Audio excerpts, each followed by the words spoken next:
Ladies and gentlemen, good afternoon. Your attention, please. Please make yourselves comfortable as the forum will officially start in a few minutes and as we wait for the guests. While waiting, here are a few reminders to keep in mind. As a safety precaution and to protect the well-being of one another, please wear your masks at all times. Avoid crowding and maintain a safe distance from each other. For the young audiences joining us today in this forum, we want to make your voice be heard. With that said, from time to time there are prompts for live calls and Q&As at the end of both the main and panel discussions. So this is your chance to contribute to the conversation. In addition, please do scan the QR code flashing on the screen right now to connect to the internet connection. This is an interactive event, so do please go to slido.com and enter the code 5631495. This will serve as the avenue for you guys to share your inputs throughout the different parts of the forum. We also encourage everyone to post about this forum on your social media accounts. Don't forget to tag FEU Public Policy Center on Facebook and use hashtag College Matters FPPC. Be sure to like and follow the social media pages of Far Eastern University and FEU Public Policy Center for more updates and forums like this. Speaking of our Facebook page, this event is also live streamed, so our viewers can participate and contribute to the conversation. Again, we encourage everyone to make yourselves comfortable as we wait for the newly arrived guests to settle. Good afternoon.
good afternoon.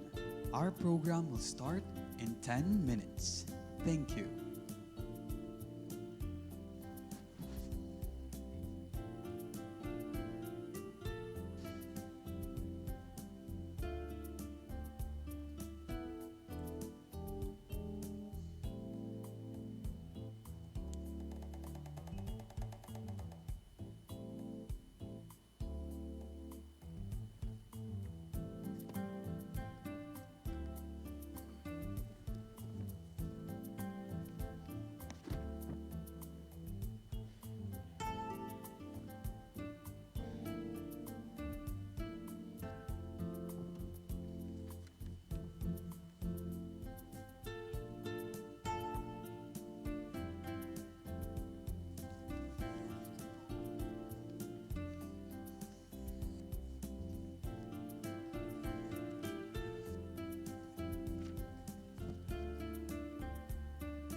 Ladies and gentlemen, good afternoon. Your attention, please. Please make yourselves comfortable as the forum will officially start in a few minutes. Here are a few reminders to keep in mind as a safety precaution and to protect the well-being of one another. Please wear your masks at all times. Avoid crowding and maintain a safe distance from each other. For the young audiences joining us today in this forum, we want to make your voice be heard. With that said, from time to time, there are prompts for live polls and Q&As at the end of both the main and panel presentations. So this is your chance to contribute to the conversation. This is an interactive event, so please go to slido.com and enter the code 5631495. This will serve as the avenue for you guys to share your inputs throughout the different parts of the forum. We also encourage everyone to post about this forum on your social media accounts. Don't forget to tag at FEU Public Policy Center on Facebook and use the hashtag #CollegeMattersFPPC. Speaking of our Facebook page, this event is also live streamed so our viewers can participate and contribute to the conversation. We encourage everyone to look for their seats as the program will begin now.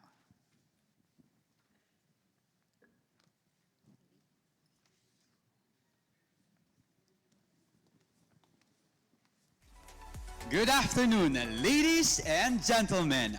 Welcome to College Matters, Gen Z Insights from the College Experiences Survey presented by the FEU Public Policy Center. Of course, this is in collaboration with Harvard Kennedy School Alumni Association of the Philippines. We are so honored to be your host for this afternoon as we tackle this essential forum. I am Katlyn Cipriano, an advocate, your Tamaraw CCU, and a proud communication graduate of FEU. Joining me today is my partner. Yes, once again, good afternoon everyone. My name is C.A. Sitson, your hataw na Tamaraw. I am a servant leader, host, reporter, artist, and a social media influencer. Of course, proud Tamaraw.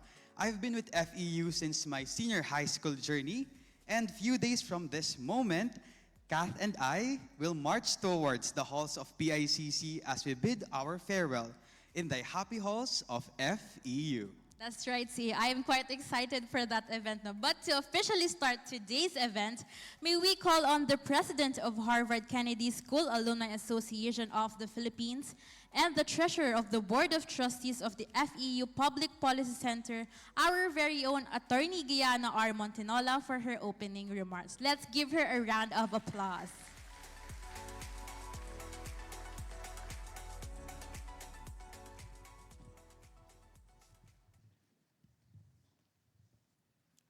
Good afternoon. Dr. Michael Alba, President of Far Eastern University and President of the FEU Public Policy Center. Dr. Patricia Licuanan, former Chairperson of the Commission on Higher Education. Attorney Angelo Jimenez, President, University of the Philippines, and Lee Kuan Yew Fellow at the Harvard Kennedy School of Government, my classmate. Representative Jose Francisco Benitez, 3rd District Negros Occidental, Commissioner, 2nd Congressional Commission on Education, or EDCOM 2. Dr. Edilberto de Jesus, former Education Secretary, former President, Far Eastern University, and Chairperson of the FEU Public Policy Center. Ms. Georgina Hernandez, Harvard Kennedy School Alumni Association of the Philippines, Vice President and Executive Director of Galing Pook Foundation. And amongst us are other HKS alumni, Commissioner Lorenzo Reyes of the Legal Education Board, Chancellor Candice Cotianu, University of Cebu, and Liping Zen with Asian Development Bank.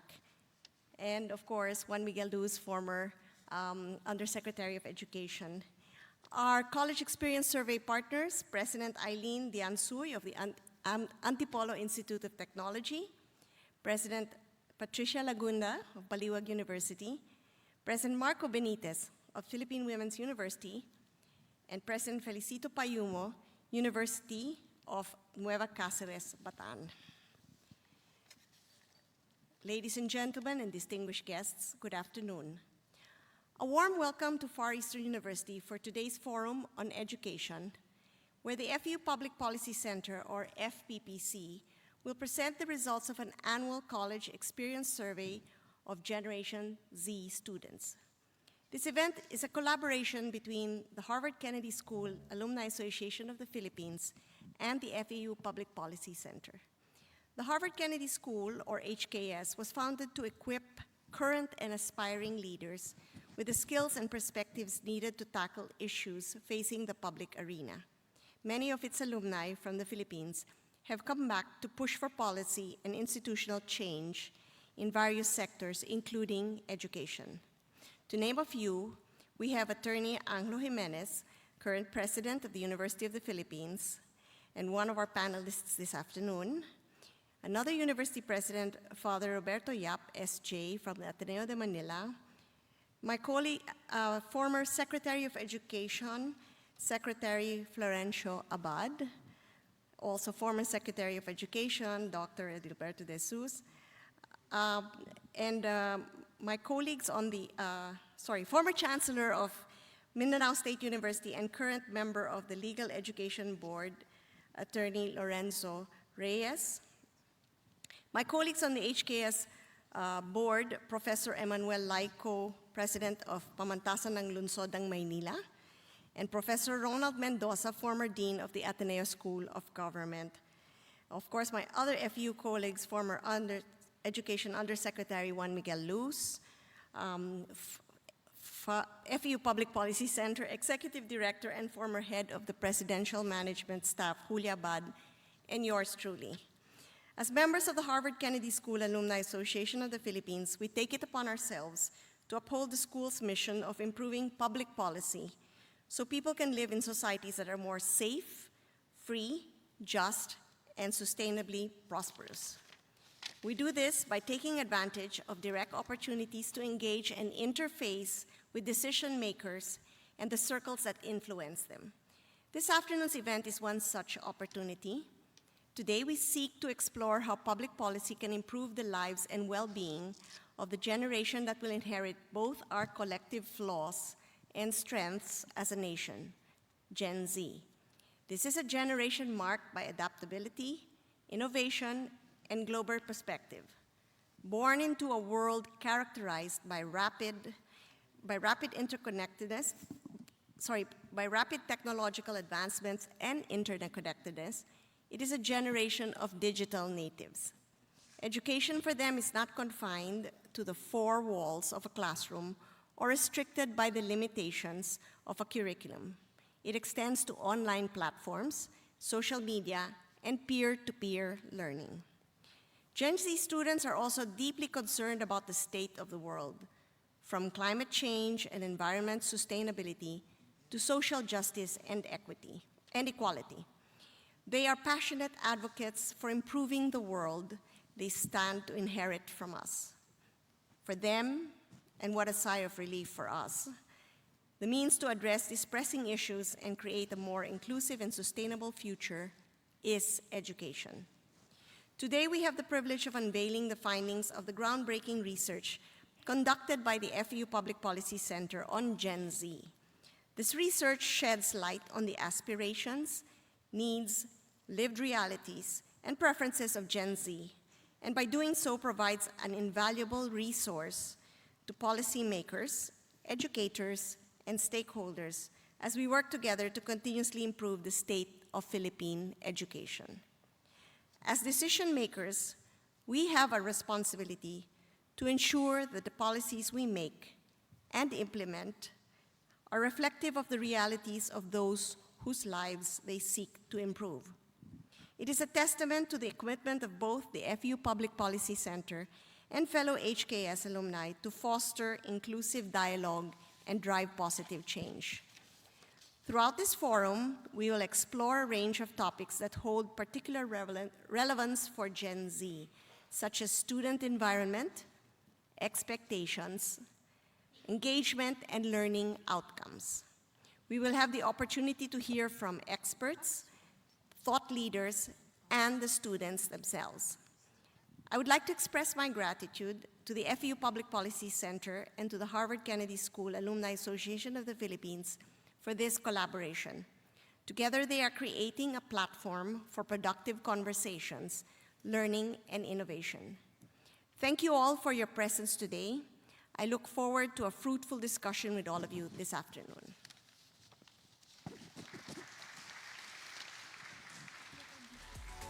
And there we have our very own Attorney Gianna Montinola. Thank you so much for that warm welcome. Now, moving forward, it is our pleasure to present to you today key findings into the individual, economic, and social motivations of our generation for pursuing college education.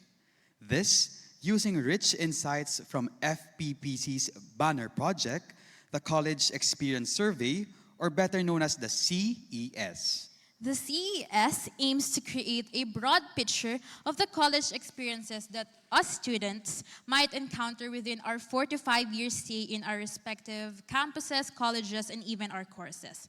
This will help participating schools and even our public policymakers to adequately respond to student needs, attitudes, and even their aspirations. Now, in its 7th year, the survey has gathered over 37,910 responses from students across colleges and universities all over the Philippines. Now, given that data, without preempting the presentation we are about to hear and the panel discussions later, I just want to share that the data from CES over the years can inform both the insights and actions that can improve the ways of teaching across schools, attract top talent in the workplace, and inspire a great sense of social civic duty for the Philippine society. So, ika nga nila CA, para sa bayan. So here to present the key insights from the CES is FPPC's very own Dr. Michael M. Alba. Dr. Alba is the president of the Policy Center. This on top of him being the president of the Far Eastern University. He is also a board member of the Philippine Association of Colleges and Universities, or PACU, and a lifetime member of the Philippine Economic Society. And so, without further ado, let's call on stage Dr. Alba.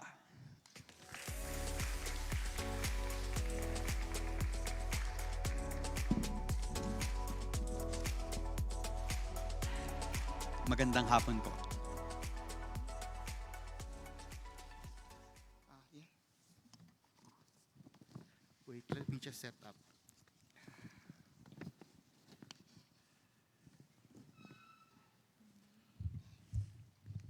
Okay. Go. Good afternoon. Welcome to FEU, and thank you for coming and for your interest in the FEU Public Policy Center's College Experience Survey. First off, I need to apologize. I thought I'd have at least 40 minutes to make this presentation, and it wasn't until Dr. Licuanan sent me an email last week that I got wind that I'd only have 20 minutes. But by then, my daughter had done extensive revisions on the slides, and I didn't have the heart to tell her to redo the work. So sorry, Tati. So to make the best out of a bad situation, I decided to just rush through the slides. Anyway, there's nothing definitive in what I'll share. I know I will still exceed my allotted time, but hopefully by not more than 5 minutes. All that said, you may rest assured that we will make these presentation slides available so that you can study them more closely at your leisure and convenience after today's seminar. So today I will be presenting only the survey results for freshmen. Before I do, let me set the context by giving some information on the College Experience Survey, or the CES.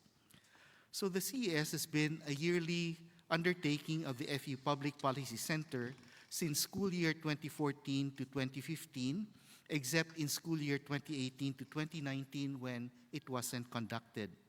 It was initially designed to have panel data samples, meaning that the same students who were selected using a stratified random sampling scheme would be tracked every year. These are represented by the green and gold bars in the chart. But there was high attrition from year to year. So when the CES was restarted in school year 2019 to 2020, the FEU Public Policy Center opted to use convenience samples. But the downside of convenience samples is that the findings are good only for the respondents themselves. They are not representative of and therefore cannot be used to make inferences for the larger student population. This table shows the participating schools, the sizes of their student samples, and the years that they participated in the CES. In total, there are now 38,810 data points in the database, and yet no in-depth study has been done so far. So one objective of this presentation is to invite researchers from participating schools to make use of the information. As for the 2022 freshman survey itself, the sample consists of 5,727 respondents from 15 schools and 7 school groups. Note from the chart, though, that the sample is dominated by respondents from the FEU group of schools. Students from FEU schools comprise 84.2% of the entire freshman sample. This chart just shows the survey dates from February 24 to May 31 and the number of students who answered the online survey on each date. 80% of the respondents took from 25 to 129 minutes to answer the survey questionnaire. The median duration was 41 minutes. So what were the freshman respondents' backgrounds? The first slide shows that students generally didn't take a gap year before going to college. 77.3% graduated from private schools, 44.8% came from private schools that offered only basic education, and 56.7% were voucher recipients, meaning that they received government subsidies. Most students claimed to be permanent residents of the NCR, Calabarzon, and Central Luzon, which reflects the greater Metro Manila concentration of the participating schools and their regional drawing power. 87% primarily speak Tagalog at home, but 2.8% speak English, which may reflect either their socioeconomic status or the family aspiration for upward social mobility. 58.5% of household sizes with 3 to 5 members, which are likely to be nuclear families, 20.7% of household sizes with 7 or more members, which are likely to be extended families. Slightly more than 1/3 of the respondents are eldest children, and slightly less than 1/3 are youngest children, but only 22.3% are middle children. The college education of the eldest children tends to be a family's investment in upward social mobility. The eldest children are then expected to help with the education of their siblings. That only 22.3% are middle children probably indicates that they bear the brunt of delayed, interrupted, or discontinued schooling from lack of family resources. What jumps out in this slide is that 30.9% of the respondents would rather not divulge parental income.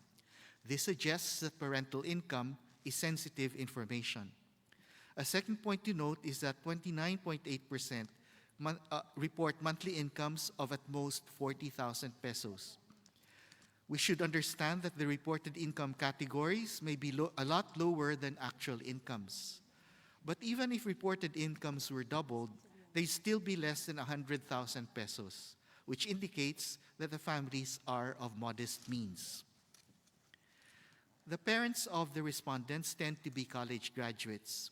This finding highlights that the parents' aspirations for their children's education are correlated with the parents' educational attainment.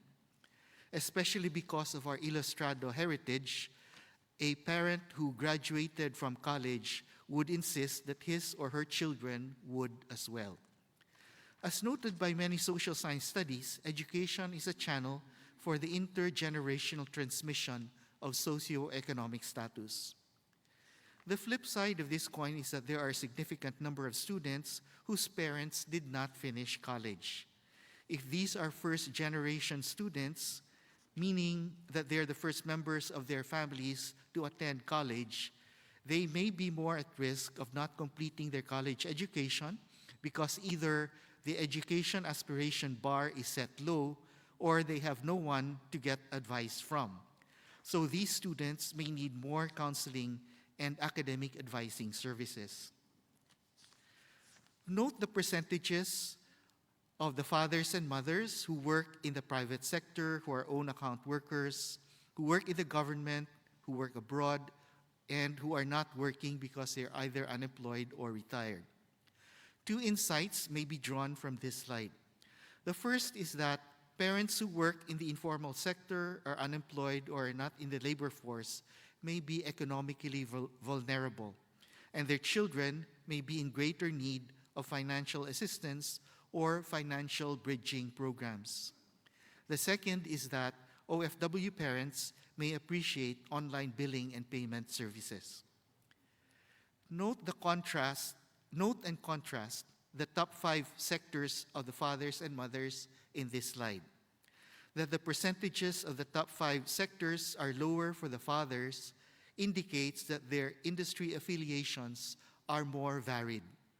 The top 5 economic sectors for the mothers are consistent with the high concentrations of Filipino women workers in these industries. Finally, that the modal category for the mothers is others not elsewhere classified suggests that the mothers, and indeed Filipino female workers, tend to work in sectors that have more flexible working arrangements. The majority of the respondents live in a family-owned residence, and therefore they mostly live with their parents and siblings. Let us now go to the respondents' college and degree choices. Why do the respondents want to go to college? The top 5 answers are to get a good job, learn new things, develop problem-solving skills, earn a higher income, and become more cultured. Their least cited reasons are to raise a family and please their families. These reasons may be characterized as individualistic and less family-oriented, which are in stark contrast with our findings in the 2015 survey. But if factor analysis is applied to the data, we get the results that the first factor is the positive response set, which, as noted by psychologists, is the tendency of the respondents to agree with any good-sounding idea. The second factor, though, may be described as the upward social mobility aspiration. The respondents want to go to college to get a good job, to earn a high income, train for a specific career, maybe prepare for further studies, and in the process also please their families and raise a good family. What going to college is not about includes abstract goals such as becoming a lifelong learner, developing problem-solving skills, learning new things, becoming more cultured, contributing to society, or building a network of contacts. 79.2% of the respondents applied to up to 3 other schools. 58.6%, the green bars, were accepted by their first choice school, and 34.9% enrolled in their first choice school. But note that 142 students were not accepted by their first choice school, but are enrolled in these schools. Possibly, they were initially on the waiting list. On the other hand, 26.2%, the green bars, except for the first histogram, were accepted but did not enroll in their first choice school. The reason for this is shown in the next slide. It turns out that 75.4% of the respondents chose their academic program ahead of their school. In the interests of time, let's skip this slide and the next 2 and go to the factor analysis results. In applying factor analysis, I again chose 2 factors. Again, factor 1 turned out to be the positive response set, which suggests that the freshman respondents are still highly impressionable. But factor 2 is a school socialization buzz. Factor 2 suggests that students chose their school because it's where their high school friends are, it is preferred by a parent, relative, teacher, or counselor, it has good varsity programs, and has many co-curricular activities. On course choice, let us again skip this slide and go on to the next. Here I opted for 3 factors. The first is again the positive response set. The second factor suggests that students chose an easy course with income earning prospects. The third factor implies that students chose a course that matches their ability and interest, and they see its relevance and applicability in their lives. We also asked the students about the financing of their college studies.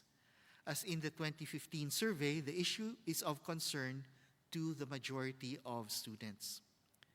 And 82% of the respondents would like to work part-time. Let's skip this slide. Now let's turn to the students' academic expectations and behaviors, their traits and feelings, time spent in activities, and oral communication skills.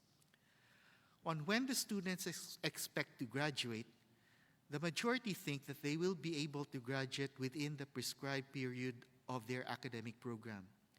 But what is a bit alarming is that as early as freshman year, almost 8% don't plan to graduate or gave no response. It may therefore be well worth the school's time to delve deeper into this finding. Is the reason that the students are academically deficient or that they are financially challenged? For either reason, schools should adopt early intervention to prevent attrition.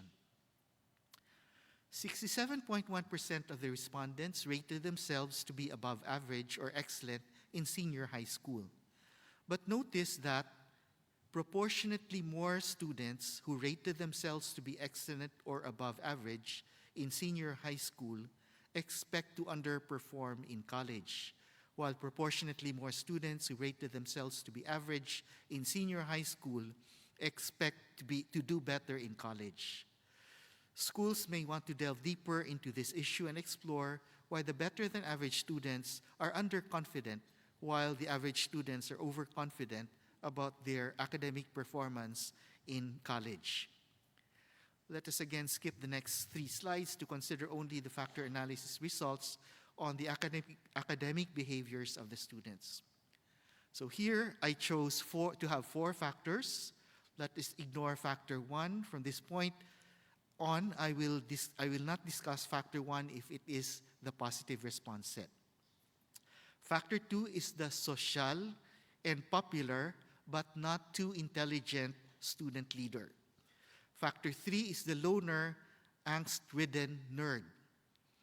And factor 4 is the cause-oriented, opinionated, but collaborative activists. So these are the types of students that we have in our survey.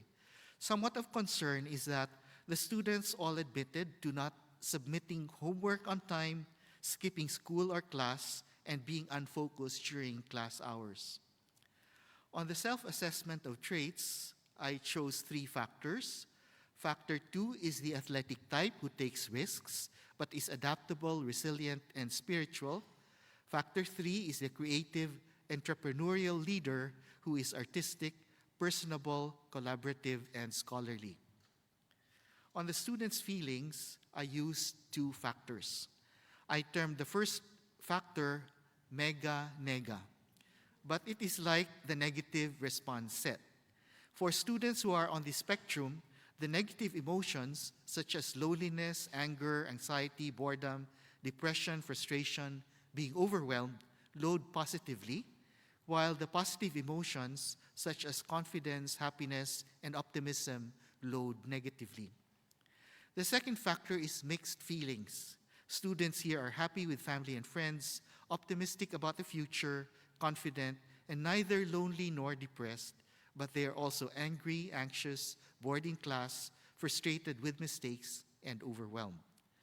I wonder to what extent the factor loadings are due to the pandemic, so it may be worthwhile to revisit this issue in succeeding years.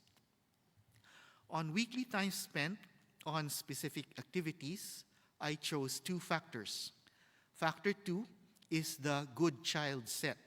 The students here do household chores, help in the family business, or do part-time work, read books for leisure, do physical exercises, participate in student organizations, work with teammates on school projects, help out in barangay or community activities, and participate in church worship or church activities.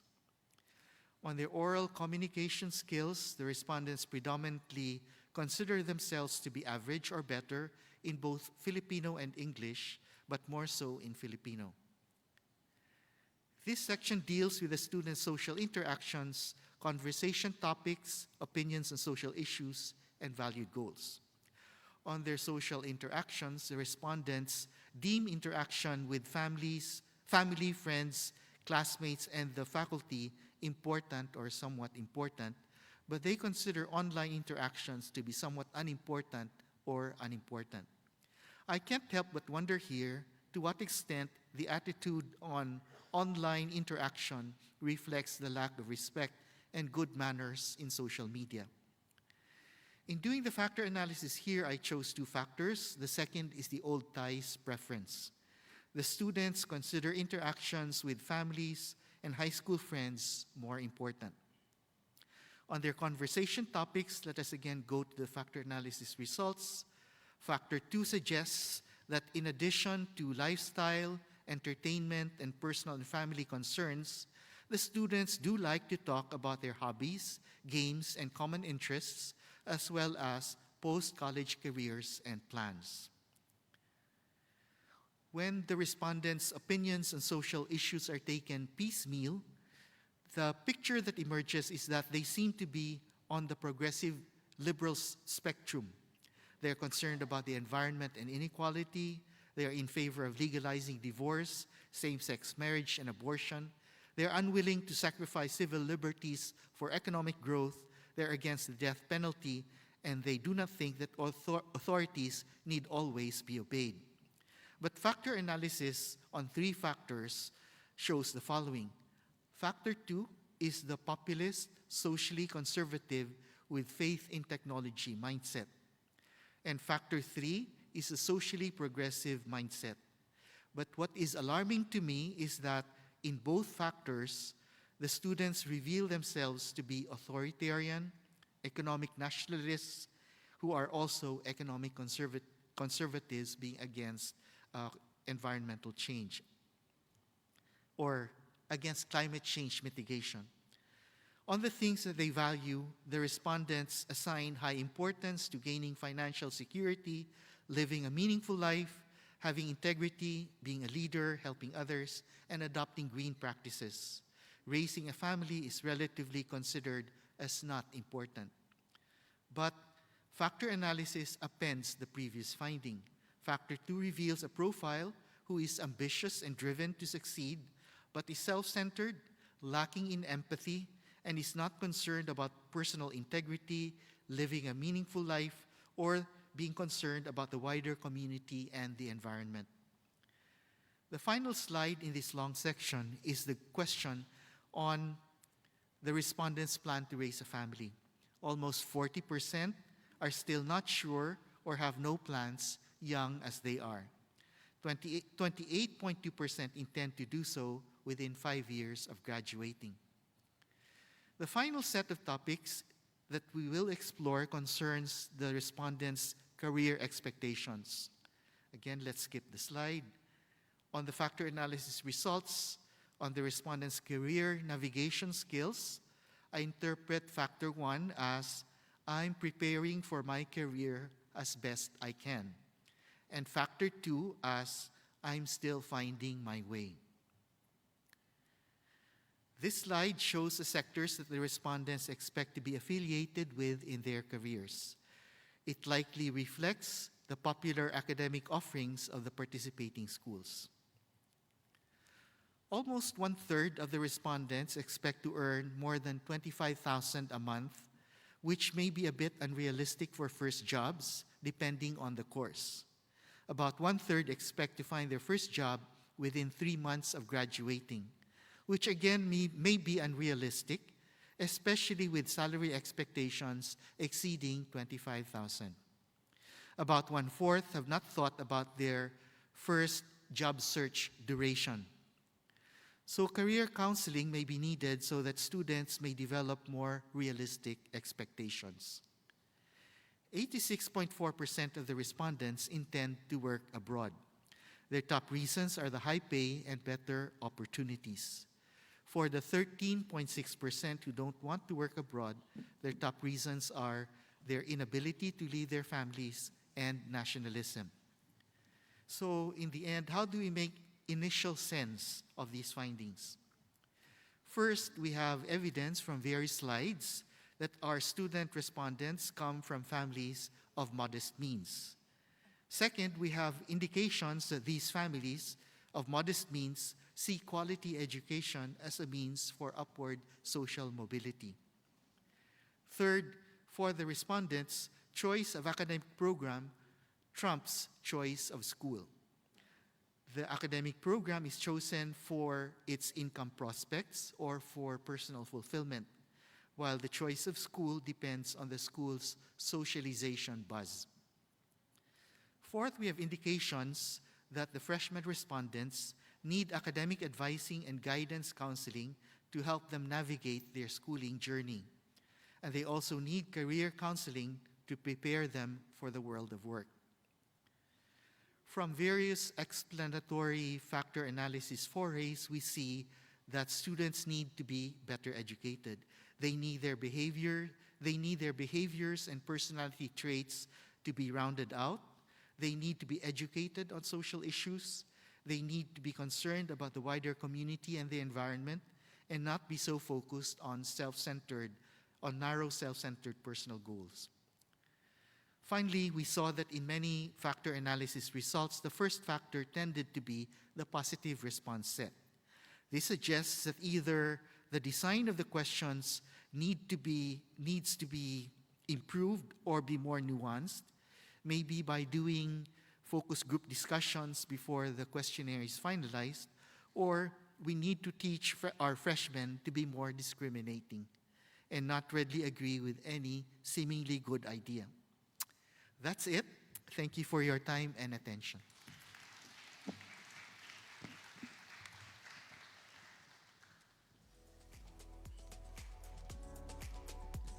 Thank you for that very insightful and information abundant presentation, Dr. Alba. Yes, as we mentioned earlier, you have a chance to make your voice be heard. And to make sure that our forum today is interactive, we will use Slido. You may now go to your Cell phone. Slido application. You can type slido.com in your browsers. And you can scan the code that you can see on the screen. You can type the code 5631495 to participate. So please do go to the Slido link. And when you're already on the link, you can click on pause and kindly answer this poll question. Do the findings from CES, as presented earlier, reflect your personal experiences in college? So this goes for both the students and other guests here today. Yeah.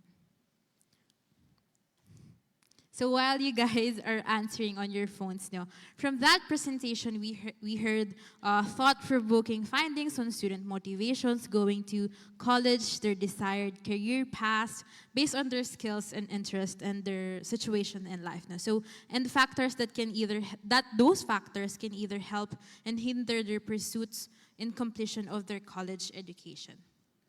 Yes. And now, we can see that our audience are still answering. Can you please raise your hand if you're done answering?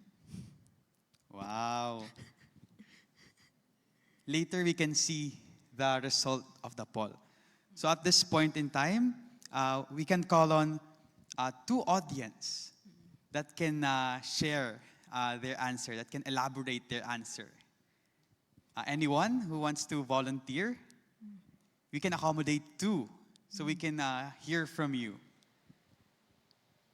Again, the question is, do the findings from the CES as presented earlier reflect your personal experiences in college? So even if you aren't a student anymore, you can still answer from your perspective from when you were in college. Ayan. So anyone from the crowd who wants to approach the microphone in the center and elaborate on your simple yeses and nos in the poll. I think we have a volunteer right there. Anyone who can go to the mic and share your answer?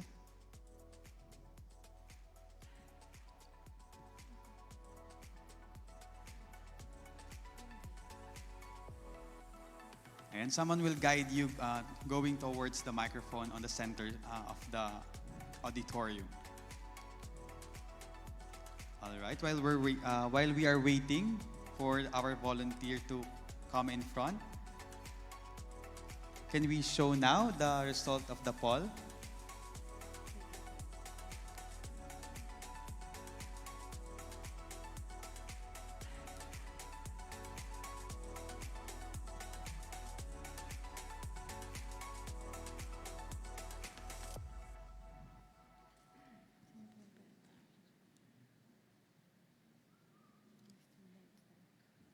Yeah, we can see some students talking over there. You can approach the microphone so you can share your insights.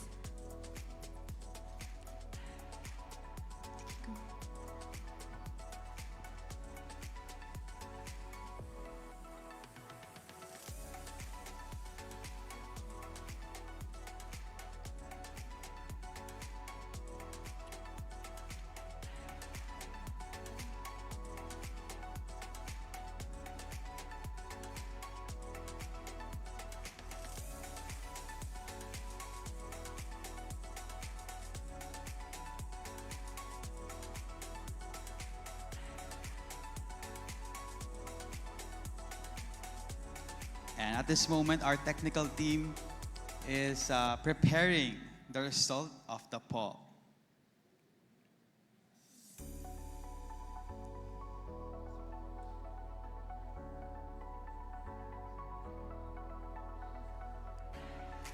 And while waiting for them to flash it on the screen, we want to present to you the results of that poll. So again, the question was, do the findings from the CES reflect your personal experiences in college? So 79% of you guys answered yes. And then 21% answered no. So the majority of our audience. There are 73 of you who participated in this poll. So CA, what do you think reflects from that number? This numbers simply wants to say that the findings really, or the findings really reflect the personal experiences of the students that inside the auditorium. And I myself can relate to the findings because I also answered the survey. Anyone who wants to approach the mic so we can move forward if there are no answers from you guys. If you want to elaborate why you answered yes to the question, please approach the microphone in the center.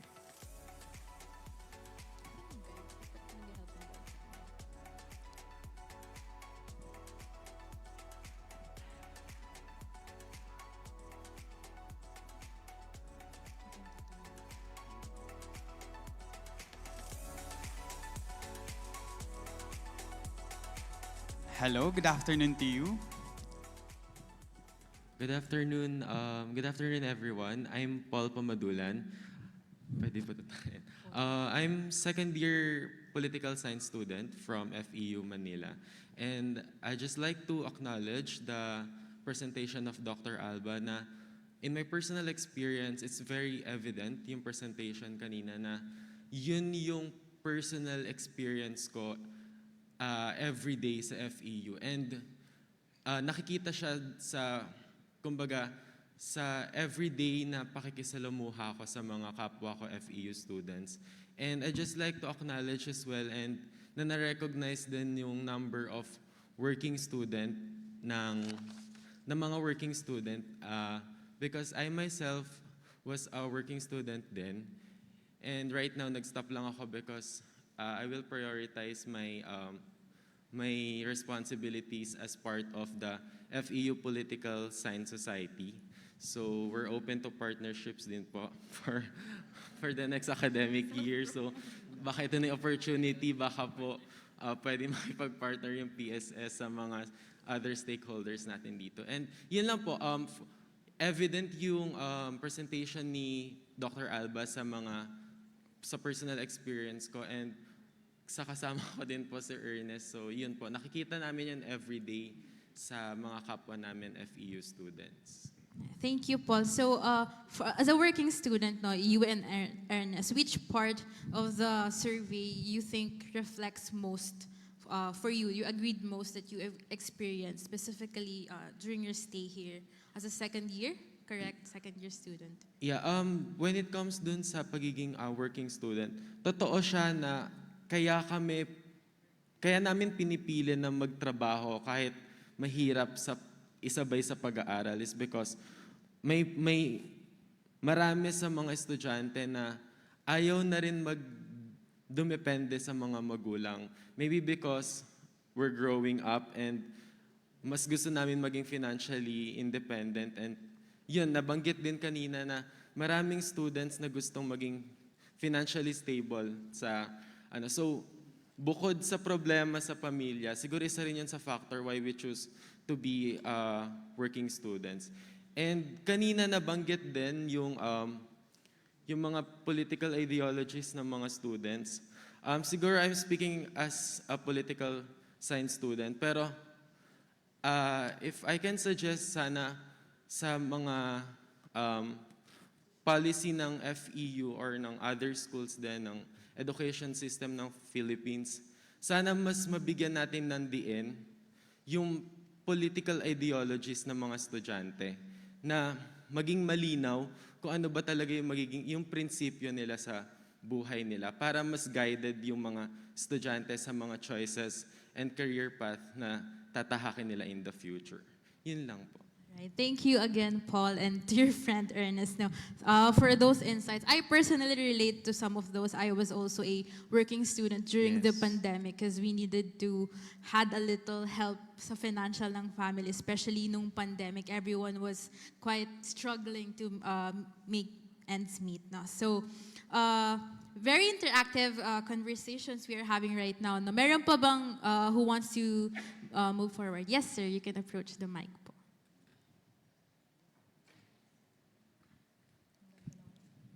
Hi, good afternoon, everyone. This is Henry Pahilagaw, the Director of College of Accounts and Business of FEU Alabang.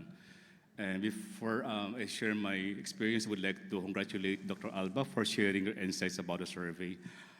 Yeah, so maybe I would speak here in behalf of the millennials. And of course, I've been into that phase also of my college days wherein I have to balance between the academic and also earning while studying. So that's why I appreciated the data about Filipino students who are struggling on how to cope with the demand of the education, especially for those who came from a poor family. So this is still existing until now. That's really the main reason why most of our college students would not really have this goal to finish college because of the financial need.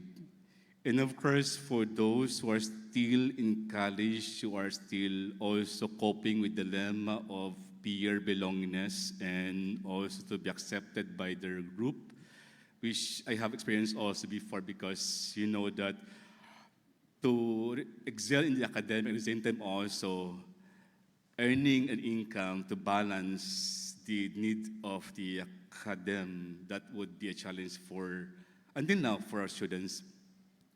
And for issues also, let's say, for example, the data about on how to be concerned about community and to the environment, right? So I think the data also shows that our students nowadays may not that focus on that issue because they have some personal struggle also. I mean, did not think much of what they can provide to the society, but because they want to, how do you call that? They would first develop their own selves, and maybe they would like to suffice also what the needs on how to cope with the demand of the education. So basically, the result, I mean, if I would compare that to our time, is still existing. So maybe we live on different era wherein in our time we don't have yet social media, we don't have yet Facebook, but still the factors of being a Filipino student still the same. Yeah, that's I could share. Thank you. Good afternoon. Again, thank you, sir, for your answer. No, as a communication student, our community actually helps us to develop those principles and those beliefs as well. Yes, I agree, Kat. And now, someone from the FEU Cavite campus or student council can share also as well. Any representative from FEU Cavite Student Council? Because you know what, Kat? We have here audiences and guests from different schools, not only here in FEU Manila. So we would like to recognize the different guests from different universities, campuses of FEU. So now we have our representative from FEU Cavite Student Council. Good afternoon. Good afternoon, everyone. I am Mackenzie C. Longno from FEU Cavite, Student Council President. And my question is, how is it unrealistic to expect a starting salary of 25,000 a month, considering the cost of living here in the Philippines and the work qualifications nowadays is more demanding than before po? Thank you. Oh, and good afternoon once again. That question we can save it for later. And can you, for this moment, can you share to us your answer in the poll? It is a yes or a no. So I can personally relate to the presentation earlier, since ayun nga, it is based from, majority is from the students of FEU, and I can, the most relatable part of the presentation is na-encourage ako mag-pursue or graduate ng college because both of my parents graduated college, and they really imparted to us na importante ang education. Yun. Thank you so much to you, ma'am. And totoo yun. Ako naman, na-relate ko naman sa presentation ni Dr. Alba yung pagiging risk-taker talaga. Kitang-kita ko kung paano ako naging risk-taker na during the pandemic na kahit online tayo, ginawan ko pa ng paraan para ano bang pwede kong magawa while studying.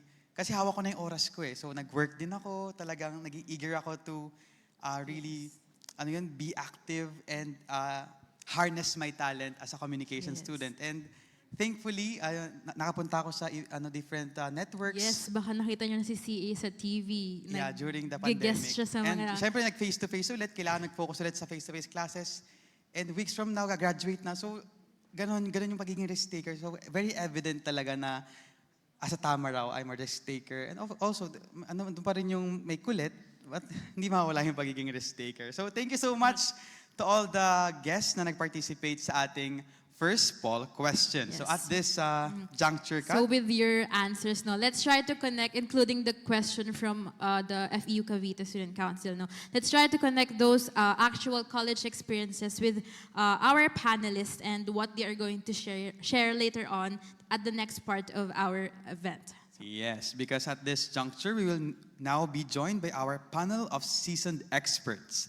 They carved out time to share their experience and insights in the academic and policy-making spheres, which may offer similar or contradicting perspectives from the CES findings as presented by Dr. Alba earlier. So as we introduce your names, please join us here on stage.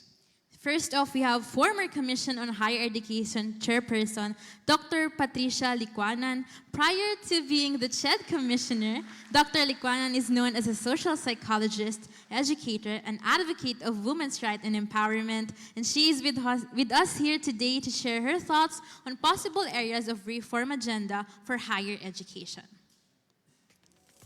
Yan. You may now join us here on stage, ma'am. Good afternoon po.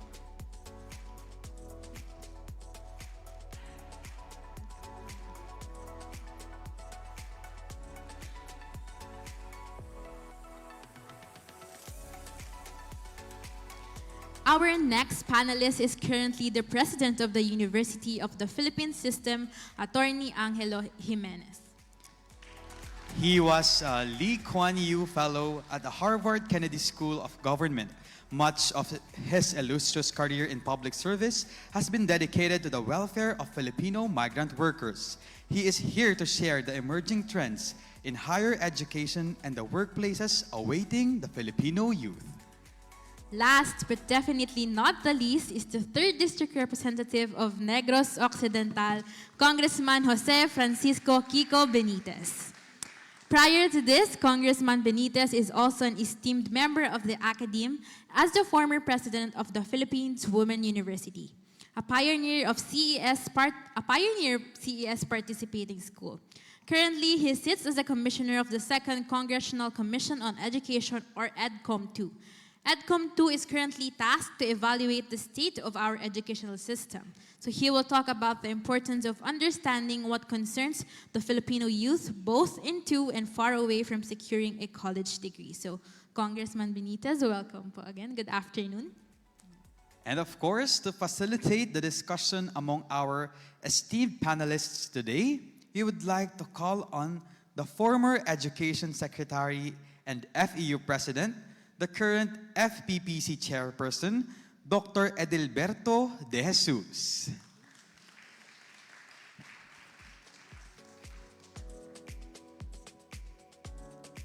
Welcome po, sir, and good afternoon to our panelists. We are officially giving the floor to Dr. Edilberto and to our panelists. All right, we turn over the panel to you, sir. Thank you very much. Before I turn over the floor to our panelists, let me just first thank you for coming to join us this afternoon for this forum, and thank the panelists who have agreed to share their thoughts on the results of this survey. I think that we are privileged today to have this particular panel. I'd like to mention 2 points about this panel. First, they bring to us both their experience as academics as well as their experience as administrators. And that is very important for the kind of objectives that we have for this research. Second, I think I should call attention to the fact that our panel exemplifies a generational balance. we have here people who can share with us their views and their experience dealing with students from different generations. And I think that's also a very important perspective to keep in mind as you reflect on your own reactions to the results of this survey. And of course, thanks to President Mike Alba for the extensive work that he has done on this. Now let me turn over the floor to our first panelist, Dr. Tati Licuanan, who used to be chair of the Commission on Higher Education, as well as president of Miriam University. They've been given the results of the survey, of course, and some lead questions. What I'd really like to find out from them is to what extent the results of this survey surprised them. What did they find that did not meet with their preconceptions about the current generation of students. And for Dr. Likwanan, if you had had this information when you were exercising your administrative and academic powers, would you have done anything differently? One of the key points, for instance, described in this research is the objectives of the students to earn and to learn, and some of the trade-offs that these two objectives may have for them. And perhaps Dr. Likwanan can address these issues as well. Thank you. Thank you, DJ. Well, I will start with the questions that were assigned to me, and then I'll get to your additional questions, DJ. Well, first of all, good afternoon. I'd like to congratulate Far Eastern University and its Public Policy Center for this very important initiative we are part of this afternoon. The College Experience Survey is indeed a very significant undertaking, and I believe that its tremendous potential is still untapped. So let me start my reactions or remarks where Mike Alba left off. That was the last line on his last slide about getting participation and encouraging people to participate in this project. I enthusiastically urge schools to participate in this project as survey respondents to broaden the reach and representativeness of the survey. Also, as technical experts, to further improve the instruments. We saw there were some issues, perhaps a response set, social desirability, and so forth. And as interested and involved stakeholders with additional burning research questions about college experience. What a treasure trove this CES could be to all who seek to understand and support Filipino youth, and in the process, perhaps improve Philippine education. Let me say that the College Experience Survey, or CES, is an endeavor I would really have gotten into in my younger days, since I represent the extreme end of the generational layers here. But now, I'm simply happy to be part of this panel of reactors. So let me start with the first question that was given to me. First, based on the 2021 CES, students enrolled in college for two primary reasons: to earn and to learn. How has the Philippine higher education sector fared in meeting the expectations of students? To answer this question, for starters, we have to ask if a college education has helped in the jobs and salaries of college graduates in the Philippines. We find that the underemployment rate for college graduates and those with some college education is significant, with 38.6% of the underemployed falling into this category. Furthermore, the average monthly salary of a fresh graduate in the Philippines is about 22,000 pesos, which may not meet the expectations of students seeking higher earnings. You saw that in the survey. They all felt that they would be earning about 25,000 pesos. Any discussion of earning and learning has to tackle the messy issue of quality. While the enrollment rate in Philippine higher education is at par with the average of middle-income countries, there are concerns about the uneven quality of education. Very few universities in the Philippines rank among the top 1,000 in the world. The passing rate in professional board examinations is below 40%. Only half of the faculty have graduate degrees, and less than 20% have PhD degrees. Less than 30% of the higher education institutions have accredited programs. That's not a very pretty picture. Additionally, access to higher education remains unequal, with the poor being underrepresented even in public higher education institutions. The Philippine Institute of Development Studies, or PIDS, notes that in 2019, 49% of the richest decile attended higher education and only 17% from the poorest decile.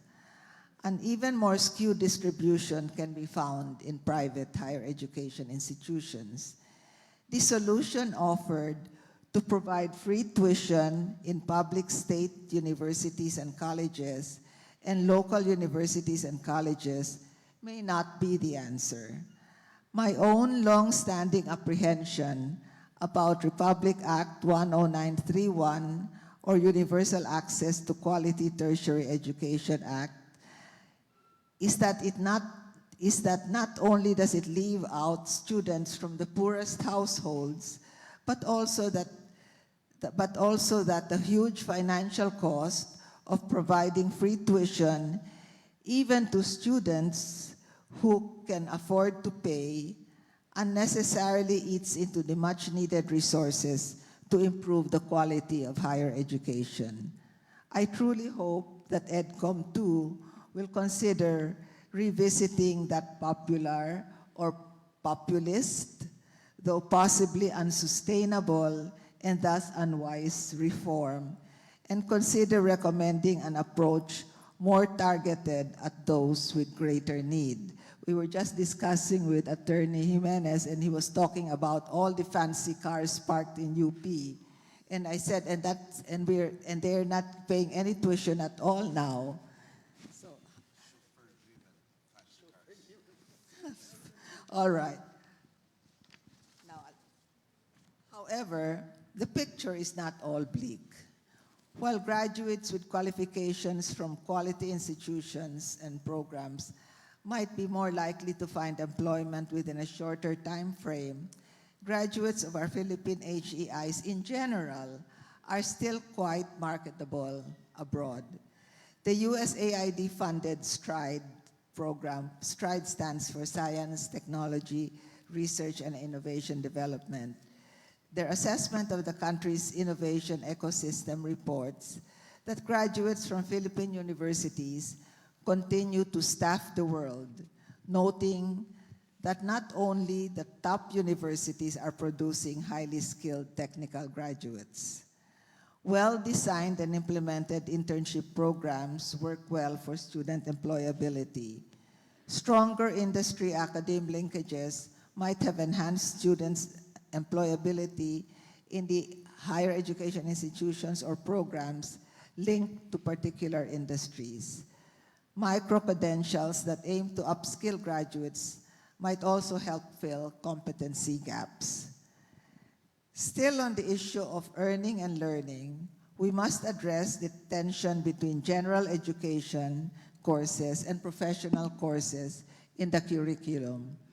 The usual argument is that professional courses train students for future jobs and general education courses are necessary for educating the whole person. In simpler times, a liberal education was well served through a core curriculum or courses required of all students, regardless of field of concentration. This core included courses in language, arts, culture, history, mathematics, and the natural and social sciences. Campuses were full of arts and culture, as well as sports activities to further enrich the academic experience of students. In effort to support this broad liberal arts whole person education and to protect it from the encroachment of market forces and pressure, I would have needed a table, and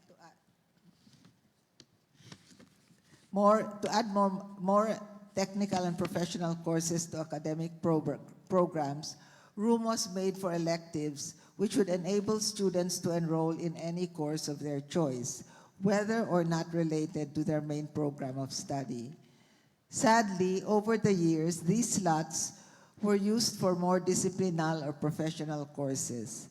Programs of study became increasingly specialized and narrow. Advocates of whole person education also urged putting reasonable caps to the number of courses a student was allowed each term to enable them to participate in extracurricular and non-academic activities for their further enrichment and total development. I remember those intricate negotiations at the Ateneo, where I spent almost 30 years, and then at Miriam College as well. It wasn't easy protecting space for liberal or whole person education. Now to the second discussion question. Are there inherent trade-offs in trying to meet the different expectations of students who enroll in higher education? How should this be resolved, and which objectives should be prioritized? My answer, if we are doing education right, there should be no trade-off. The possible tensions raised earlier, such as earning versus learning, professional training versus whole person education, and perhaps even issues such as global rankings versus the social role of higher education, and technology versus human interaction, need not be real conflicts requiring trade-offs. Higher education in the 21st century is expected to focus on the learner, develop critical thinking, interacting, self-management, leadership, and digital skills that cannot be honed using traditional teaching and assessment methods. Most of these skills or competencies are the soft skills employers in the Philippine Business for Education, higher education summits say are required for employability in a technology-driven labor market. These are also the skills for entrepreneurship that the country needs to integrate into its training. The disruptive present and future would mean citizens changing jobs and being trained to create jobs for themselves or for others. Because of rapid technological changes, lifelong learning has become imperative. Students need the competencies, this competence and skill to learn continuously and to be more agile. But unfortunately, we are still working on the paradigm shift to lifelong learning, and there lies the challenge. Moreover, the uneven quality of HEI programs, that is teaching and learning delivery, makes it necessary to ask the trade-off question. Hence, the continuing challenges of reform in Philippine education.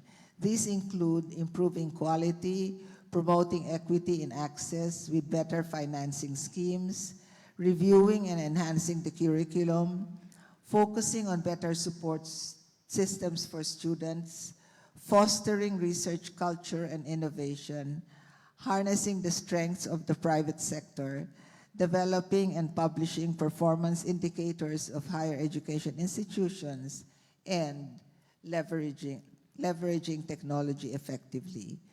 These are areas for further discussion at the open forum and hopefully at future rounds of the CES. I've taken my 10 minutes. I'll get back to your questions, DJ, during the later discussions. Thank you. Actually, I think the answer to my question was she's not very surprised at many of the problems that have been raised by the survey because she had been dealing with them in the past already.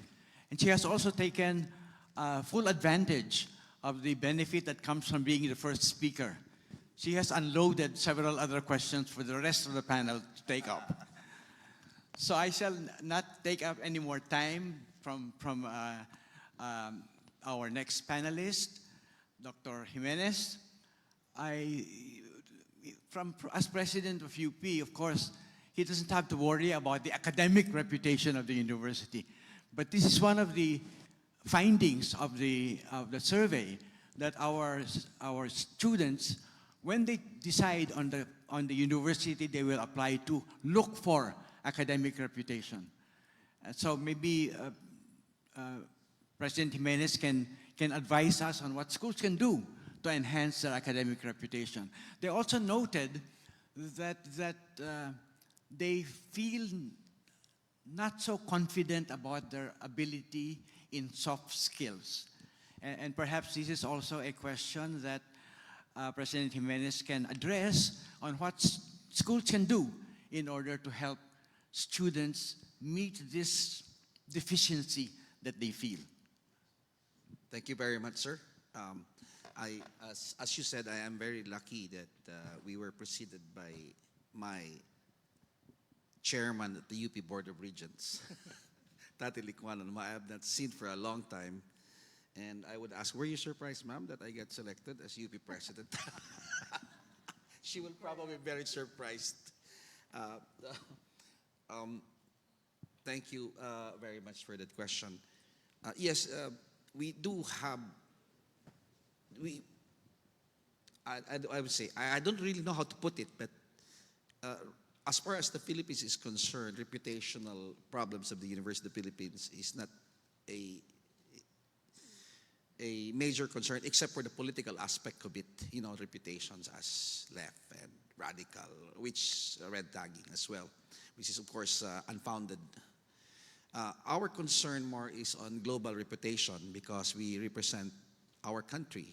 Whether you are from the University of the Philippines or not, it still remains the People's University because it was designed to be so. So one of the things that we're trying to do right now is to try to magnify the influence and reach of the university by using other resources. One of these is, of course, mobility, particularly partnership with other universities in the world with specific programs that we are targeting. And this comes in the form of either actively negotiating with them for admission of our PhD candidates for postdoctoral studies, and we have so many all over the world right now. The other thing is partnership with with other universities across the world for double degrees and joint degrees program. You see, there are so many opportunities for our students, particularly graduate students that are being offered abroad. Hindi ko talaga alam bakit gusto palagi US or Europe. Ang dami sa Japan, Asia, no? I spoke at the APRO, Asia Pacific Rim Universities, 3 weeks ago in Hong Kong, and I told them that, especially with the SDG on particularly our commitment for greenhouse gas emission that should exceed 1.5% by 2030, part po ng Paris Agreement. And I challenged them to give access to developing countries because of the bad habits of other countries. They're affecting us, particularly the Philippines. If you're familiar with the COP, no, on greenhouse gas emissions, and there were immediate response. Now, when I said give access to our PhDs, we have brilliant scientists. They just want to have opportunities to participate in highly advanced research. Immediately after I went down, the president of KU University told me, Angelo, I have 2 slots for you for quantum computing. We have the budget, we have the program, pick your candidate. I mean, I was amazed at how easy it could be, which means 2 things. Also, the University of the Philippines does not only nominate its students. Let's say the current chancellor of FPU, of course, was nominated by the University of the Philippines College of Law, no, to get his master's in. I forgot what his master's was about. But because we are a national university, so the other one, of course, is citation, but that's run of the mill. Everyone knows we have to have citations. I mean, the citations of research citations of the health sciences in UP Manila beat the Harvard citation, the Harvard Medical School citations. May mga areas na natatalo natin yung top of the world, no? So may laban tayo, but what we're trying to do is share it with the other universities. And so we are strengthening our cooperation with other SUCs. There is a very strong moral responsibility on UP to share its resources with other SUCs because it is under the law our mandate to lead in higher education, and that is the reason why we are more resourced than them. And right now we are very worried about the gap between the quality, and we intend to really help close that gap because I wanted UP in particular to focus on research and graduate education, postgraduate education. But this is not really, I noted, sir, that of course, reputation means how you people perceive you, so your alumni. Hindi ko naman sure kailangan sabihin pa. I told you before, ma'am, UP, out of 51 national scientists, we have 49 national scientists. Out of 80 national artists, we have 51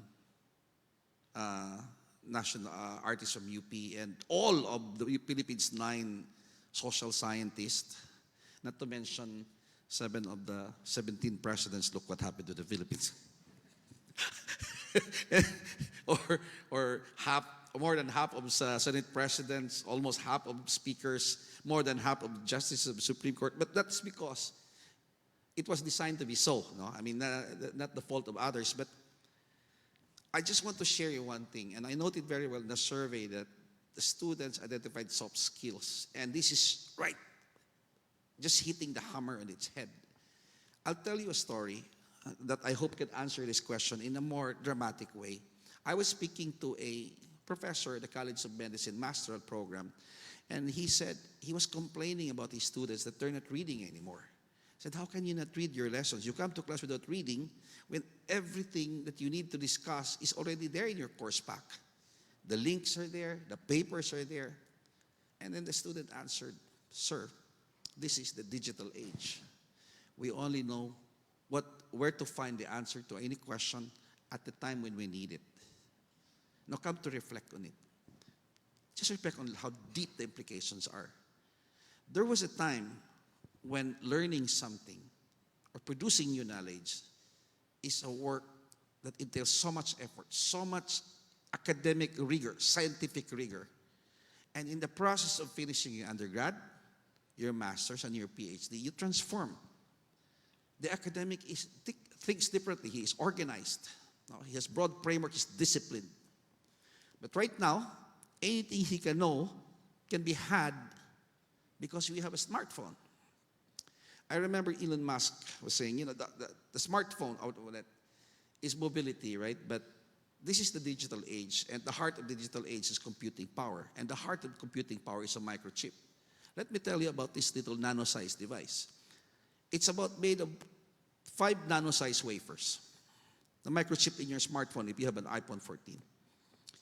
Each one can contain 5 billion microcircuits or transistors. 5 billion. This thing that you have here is so powerful. Forget Apollo 11 computers. It's way, way beyond that. That one time Elon Musk said that since we are always having it, we are no longer just ordinary Homo sapiens.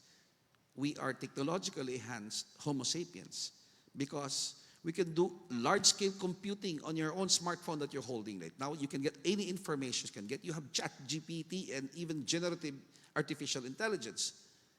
You can press a button and coffee will come to you because of messenger service. What it does, it has enhanced our capacity to work, and it has enhanced our cognitive ability. And that is a definition of a cybernetic organism. We are cyborgs because of our cell phone. And all the institutions we make are just cyborg collectives. The question I was starting when I started, it was as a president of UP just 6 months ago, hardly, was what is the future of learning in the digital age?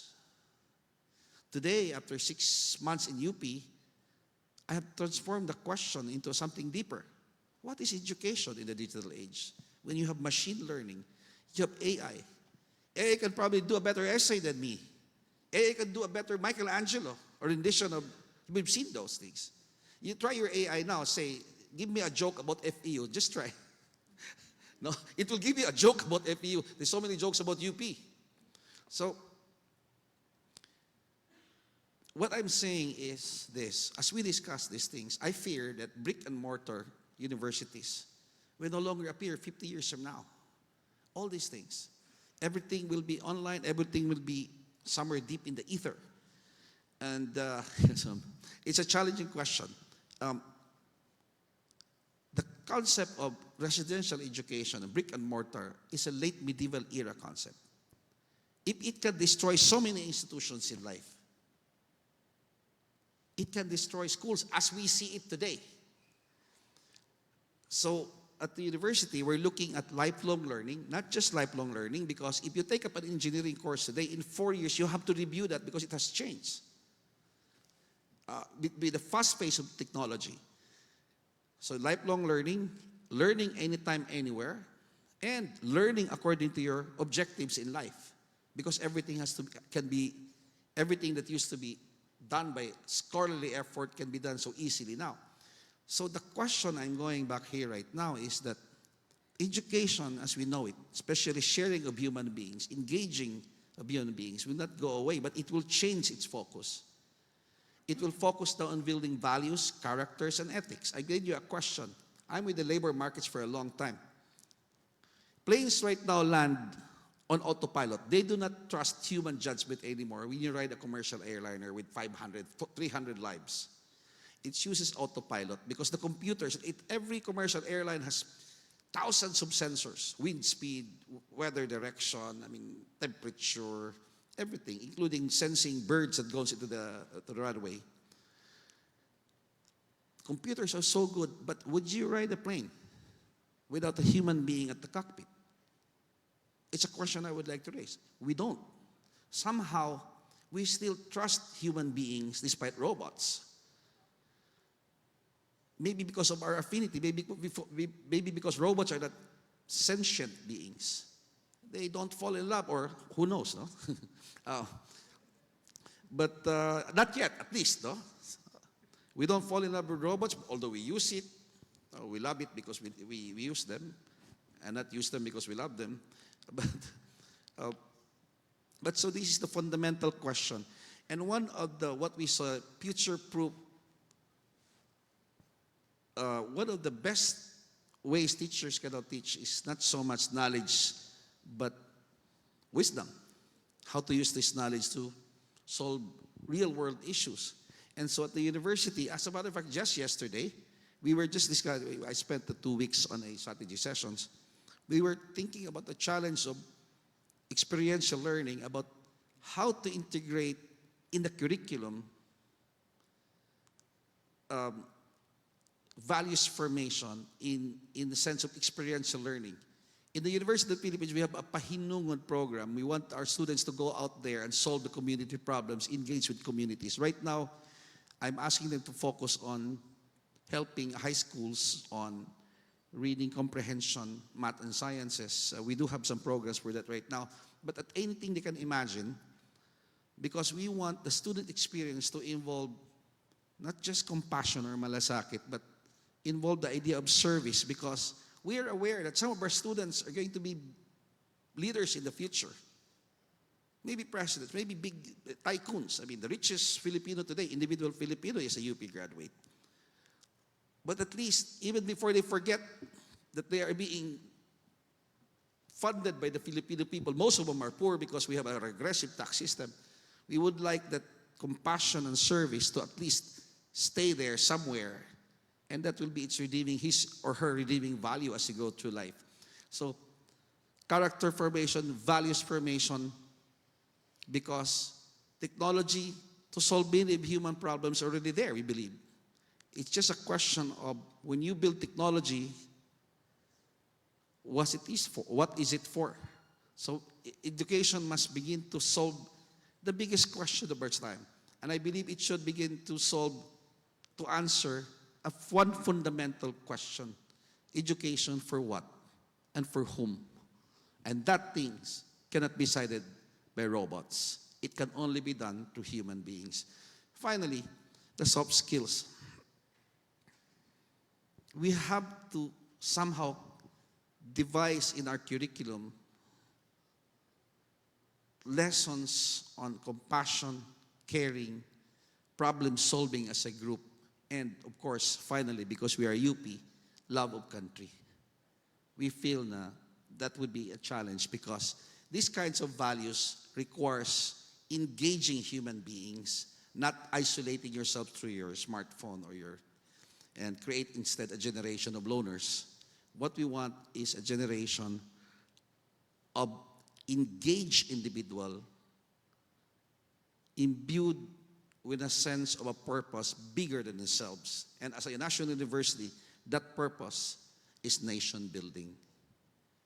The idea of building a Filipino nation. I think that's what I want to share right now. Thank you very much.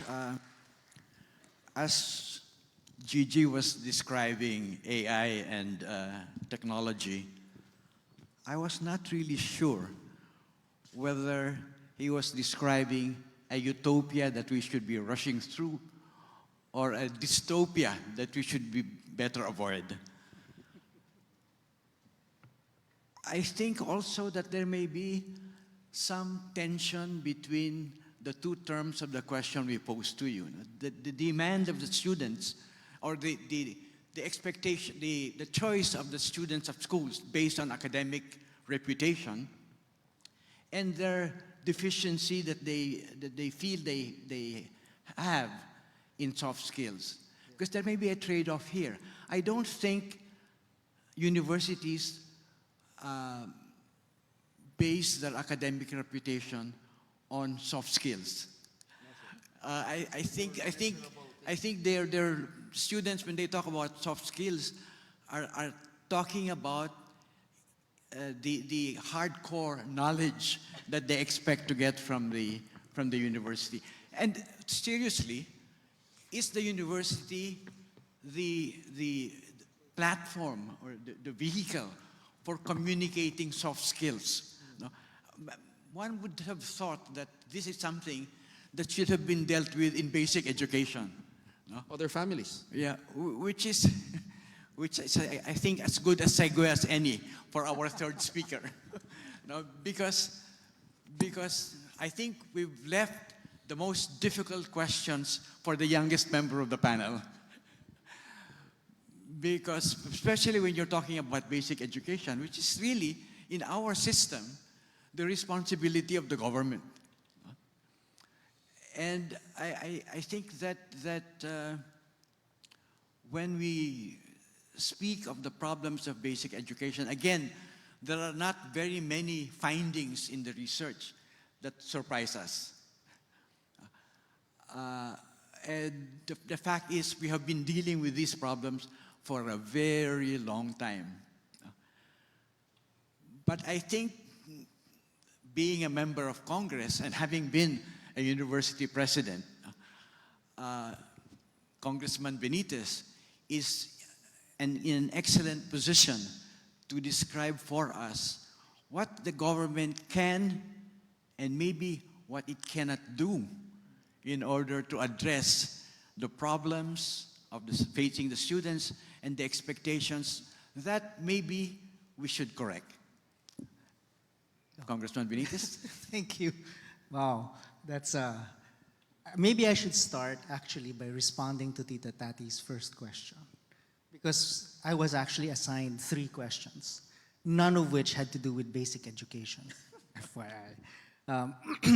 Although I do sit as the co-chair of the Basic Education Standing Committee within EDCOM, and my counterpart in the Senate is Senator Pia Cayetano. The first question really was having to do with financing and whether or not the universal free education in SUCs is under review. And the answer actually is that it is under review. It's under review on 3 categories, and the last one is there's a research being conducted, so we don't know yet how it will turn out. The first part is under the principle of complementarity. So the argument has been made, and a bill has been passed in the lower house to expand TES, which is the tertiary education subsidy that goes to private universities on certain conditions. One of the conditionalities is that they cannot have an SUC or an LUC in the same catchment area or in the same municipality. And that they have to be indigent, and part of a four-piece list.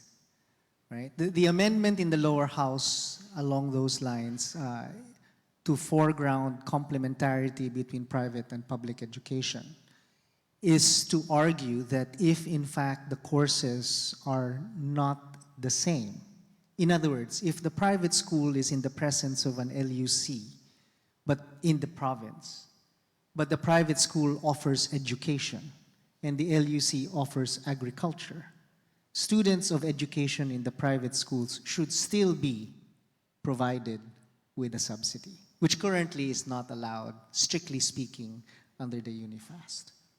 So there is an amendment that was made in the lower house, championed by the chair of higher education in the lower house, Congressman Mark Go, to switch TES to a more voucher-like program to make it mobile across private and public education systems. That's the first category, complementarity. The second category that it is under discussion, in fact, is exactly what President Jimenez talked about, which is whether or not the UP model of a socialized form of subsidy can in fact be instituted, which I know that Dr. Licuanan argued vociferously for when she was CHED chair. That's now being looked at, and whether or not that can be linked to not having a set subsidy across the board nationwide. Because what happens now is that there is a set subsidy for the students, and if they go, for example, to a cheaper school, they receive the rest, right, is remitted to them, which they then use to actually help family finances rather than education, which is fine, except it incentivizes the student to then go to the cheapest school without regard for quality propositions. And it incentivizes the schools to provide the cheapest education, regardless of the quality cost for that. So that is actually being reviewed now, that second aspect. The third aspect that is being researched in the end is whether or not the models for it now are sustainable in the long term, right? What CHED has done to the, well, delight is not the right word, I suppose, to the dismay of the SUCs, particularly in the provinces, is there's a cap on tuition increases. There's a moratorium for public schools, public universities and colleges to raise their tuition rates so that their subsidy from the government does not increase commensurately. The problem with that, of course, is after a number of years, the SUC, say in Cebu, for example, because UP is always the exception and receives the largest portion of the national budget for SUCs. The school in Cebu, in 10 years' time, without any increases in its tuition, and by law not allowed to raise money in other ways, would then not be able to also consequently raise the salaries of their teachers, right? And the costs of their operations. So that also needs to be restudied. And currently PIDS, I believe, is trying to come up with a calculation as to how that might be conducted in the long term in terms of the viability of the populist law. I think Julia said I was here as an EDCOM member, not as an individual commissioner. So I will convey to you the sort of discussions, right, that the commissioners have during our hearings.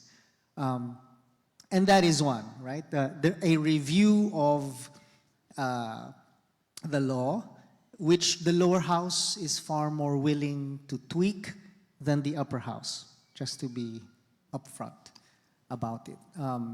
Being a bill that I think was really championed by many of the senators sitting right now.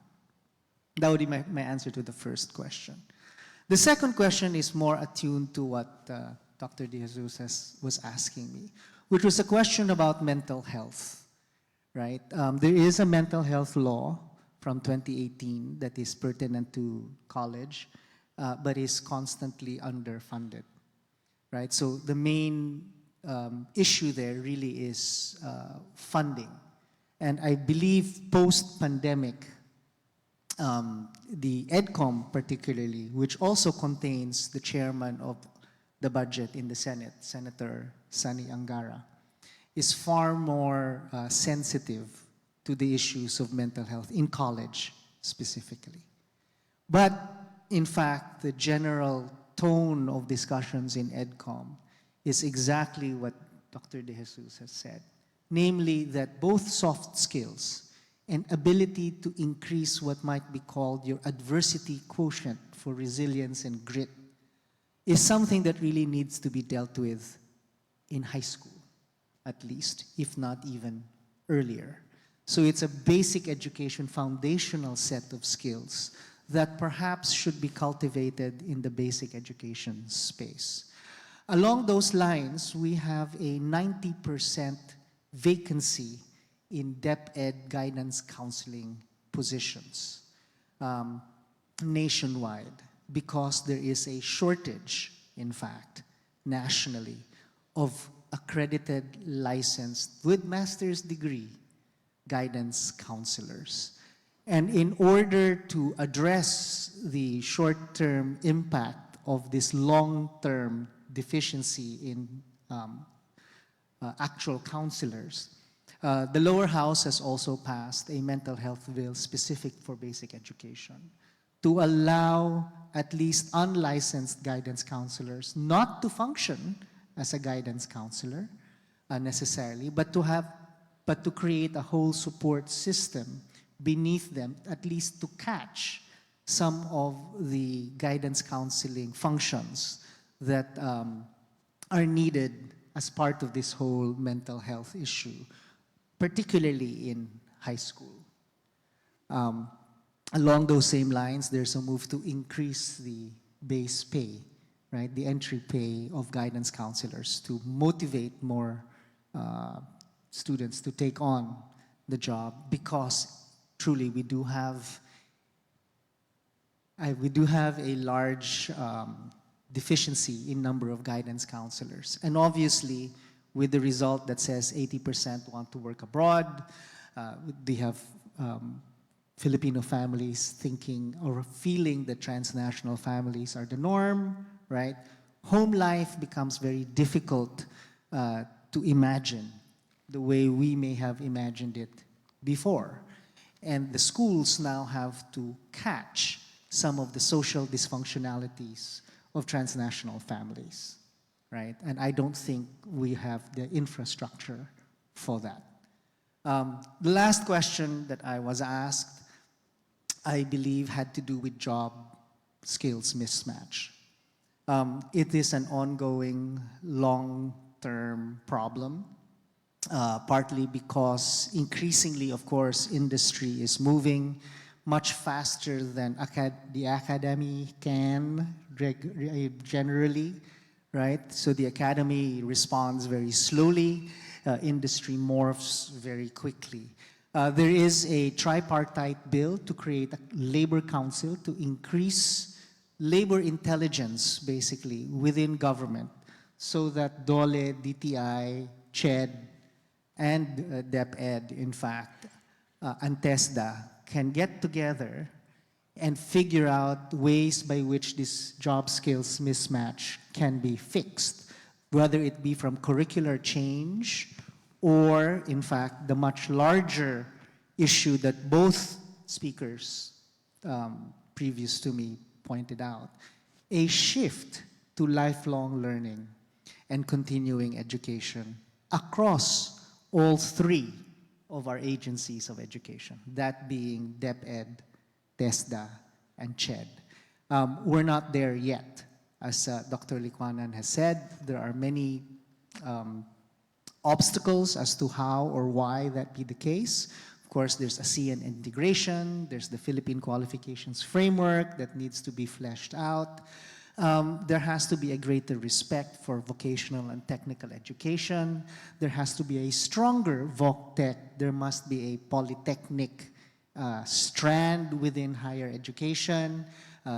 So the typology needs to be revisited. The unevenness of the quality in our higher education terrain has to actually be faced. That one is being discussed. Nobody quite knows yet how to do that, because that will be very bloody, right? As people's BA, right? Their bachelor's degrees will suddenly be brought down effectively to a technical or a associate's degree, but nobody knows who's going to make that claim. Lifelong learning obviously has been absorbed by TESDA as their mandate, but of the three agencies, they're the one that received the least budget, in fact. Right? So all of that needs to be revisited, along with perhaps a stronger and more robust reskilling or upskilling ecosystem, whether it be for BPOs, whether it be for IT, whether it be for fourth industrial revolution type of purposes or not. Models for increasing vouchered, government-subsidized jobs next type of frames, such as the one that Singapore, for example, has, is also being discussed by EDCOM. It remains to be seen which ones of these will really turn into actual legislation. But I can assure Dr. Licuanan and President Jimenez that the EDCOM is in fact working hard, and we are hoping that if Dr. Alba is indeed going to retire, that he will finally accept the invitation to be part of the advisory council of EDCOM, because very clearly there's a wealth,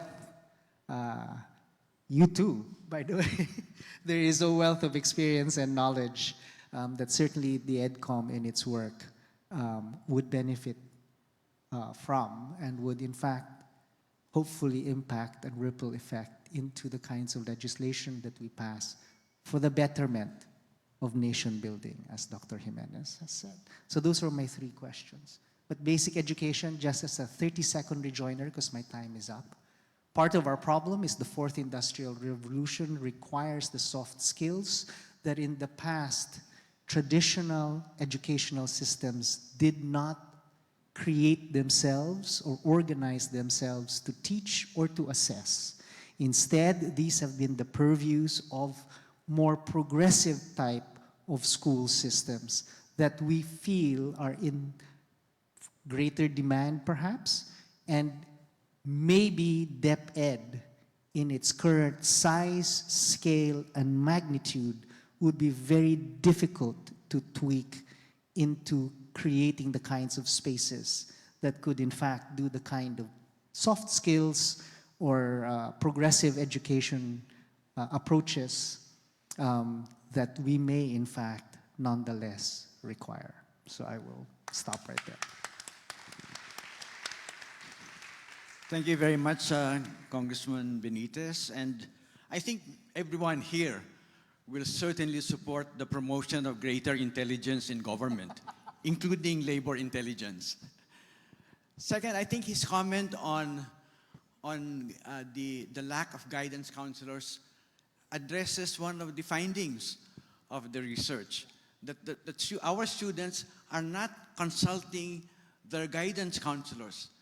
Maybe because they're not there, and we need more of them. I think also that perhaps we were correct in giving the largest problem, the heaviest problem, to the youngest member of the panel, because he has many more years to spend solving these difficult and enduring issues that we have been facing. What I'd really like to do now is take whatever time we have to start a conversation among the panelists and let them argue among themselves. But unfortunately, I'm a very compliant moderator. I don't know how much time we have,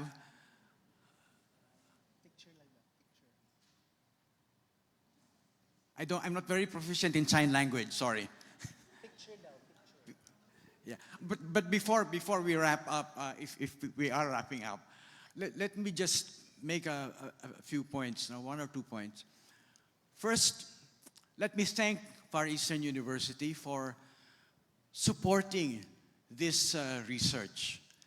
As you know, most of our universities are really not research universities, they're teaching universities. And research for many schools is a luxury. But FEU has been supporting this project for 6, 7 years now. And obviously, we're doing so not so much because it is research, but because we see this as yielding very important information that will advance the teaching objective of the university. Second, I'd like to call attention to the point that President Alba raised, which is that there has been no systematic effort yet to understand all the data that the research has given us. So we need a lot more work to do. And that brings me to a third point. I hope there are others, that there are people in the audience who are from other schools, because one of the ways in which this research can be more useful would be for other schools to participate in the project. We want to produce a study that will benefit not just FEU, but will be relevant, pertinent, and applicable to the problems that other schools in the country face. And I think collaborating towards pushing this project will be helpful, not only for the schools, but maybe even for groups like EDCOM. So with that, let me thank you again for joining us this afternoon, and let me turn over the floor to the host. Thank you. Thank you so much, Dr. De Jesus, and to each of our esteemed panelists who generously shared their thoughts, inputs, and insightful commentaries during the panel discussion. So we ask you to retain on the stage. All right, now it's time to again quickly hear from you guys. Gising pa ba tayo? Yes. Mahina. Gising pa ba tayo? Nakinig ba tayo ng mabuti? Very good. Please go again to the Slido app and answer the next poll question flashed on the screen. The question is, do you believe that a college education adequately prepares you for the workplace? Again, the question is, do you believe that a college education adequately prepares you for the workplace? So this is somehow in relation to the question from the student from FEU Cavite Student Council. So while we are waiting for you guys to answer the poll question, may we call on President Alba, Attorney Montinola, and Ms. Julia Abad for a photo opportunity here on stage. And to recognize also Mr. Juan Miguel Montinola, acknowledging your attendance and also joining us here on stage for a photo opportunity.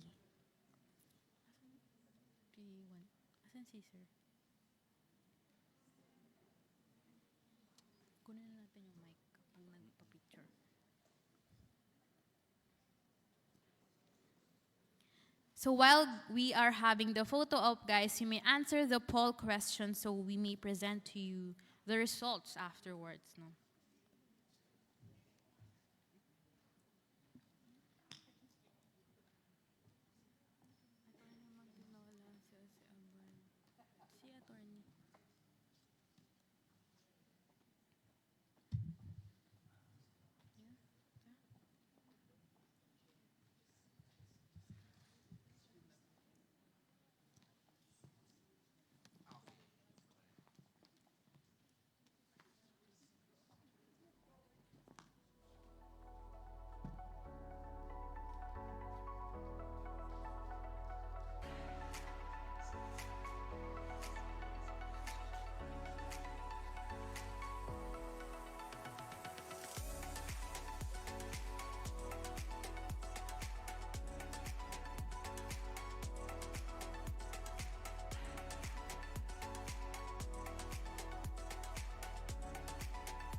Once again, let's give a warm round of applause to our esteemed panelists and to our facilitator.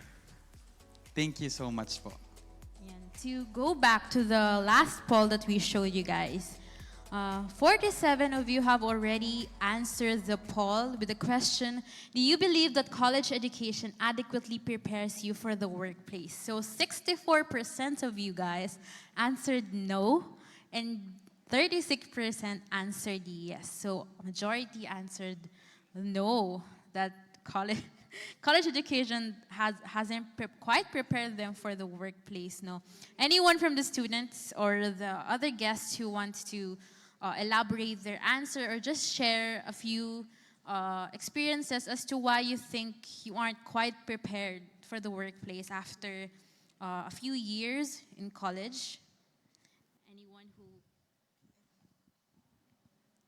Anyone who wants to share? Ayan. Kasi Kat, very interesting yung turnout nung natin, ng poll.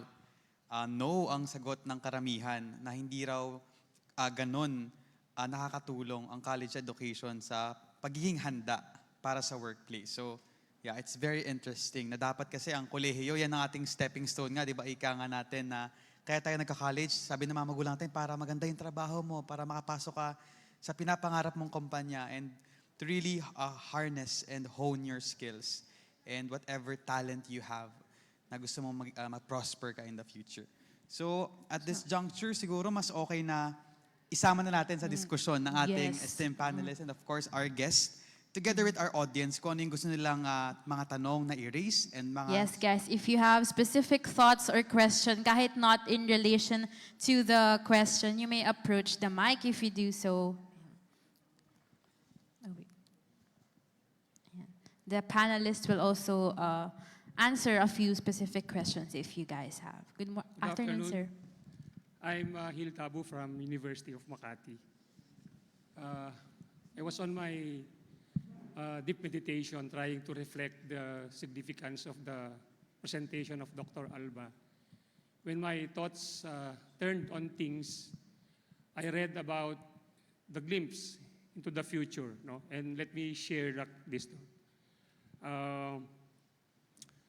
Ayon sa pag-aaral ng HSBC, Hong Kong Shanghai Banking Corporation, hindi ko lang alam kung narinig nyo na ito, report ito, pero ayon sa kanilang pag-aaral, sa taong 2050, 27 years mula ngayon, ay tatalon ng Pilipinas mula sa ating kasalukuyang ika-82, 42, na pwesto upang maging ika-15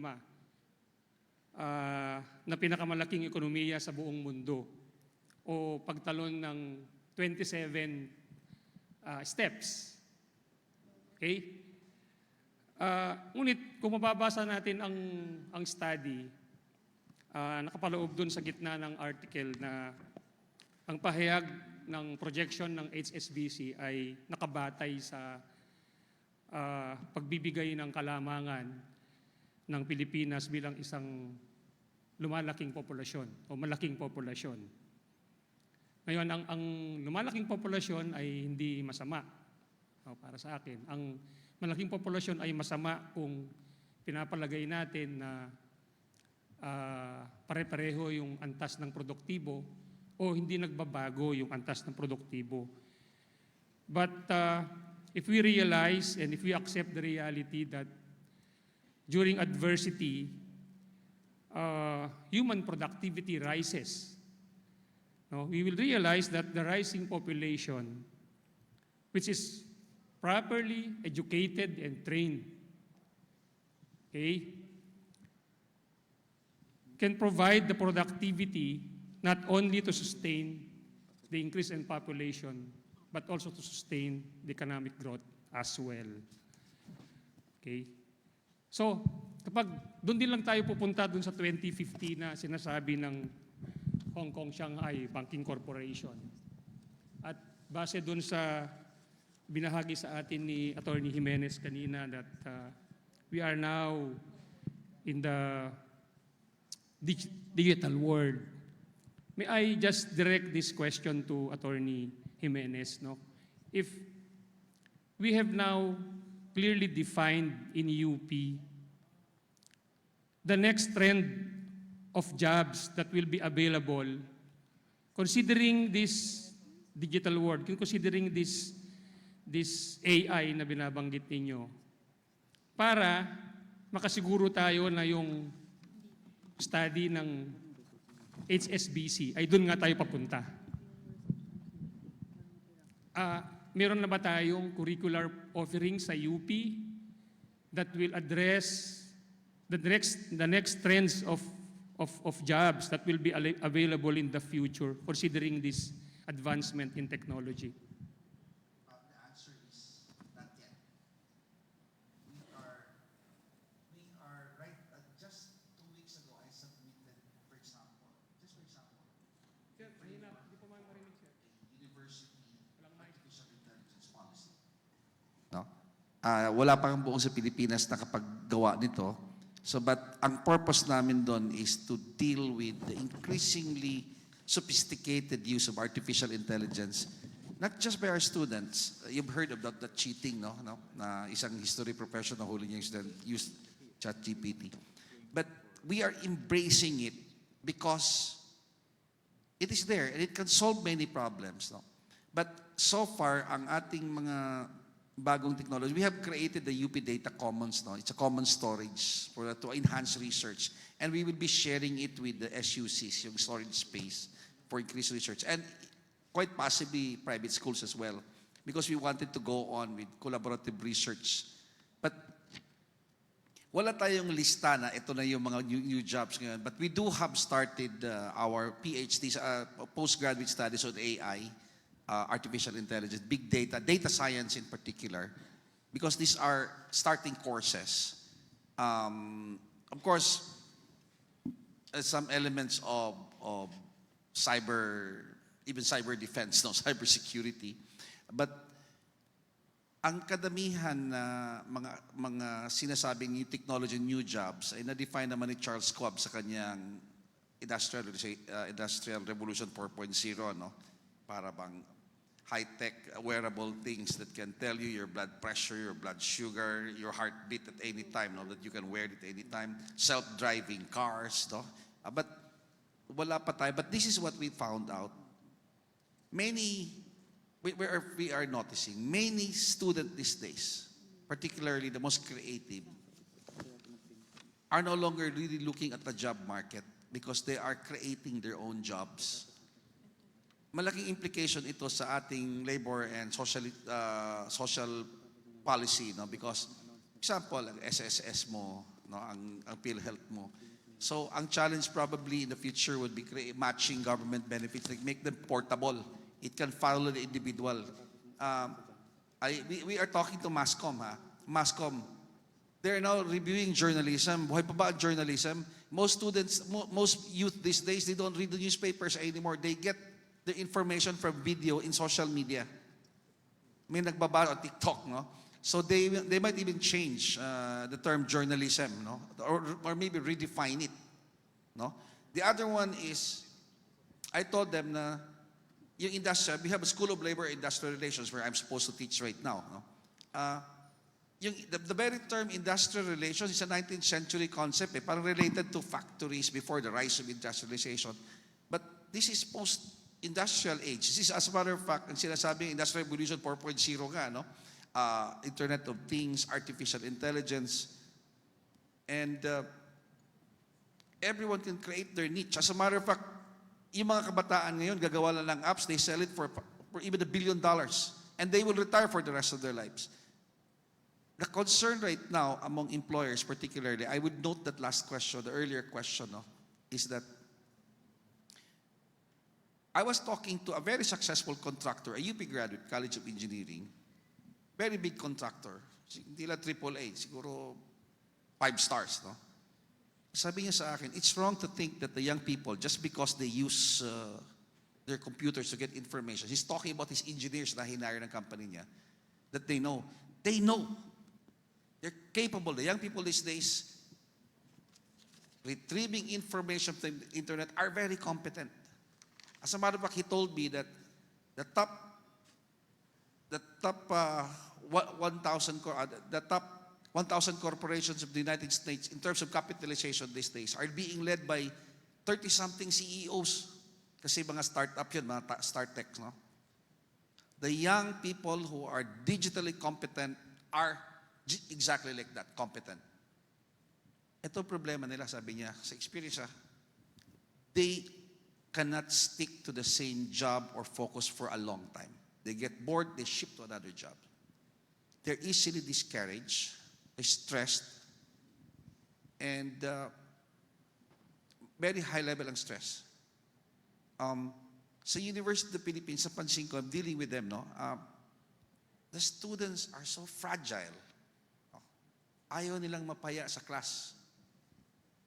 And they think you're harassing them if you persist on pursuing questions. Sa amin sa College of Law sa UP, sanay kaming murahin, no? Yung generation namin, talagang bastusan. Minsan, wala pa namang laws. But ang tendency ngayon, and this is let me just share lang dito, no?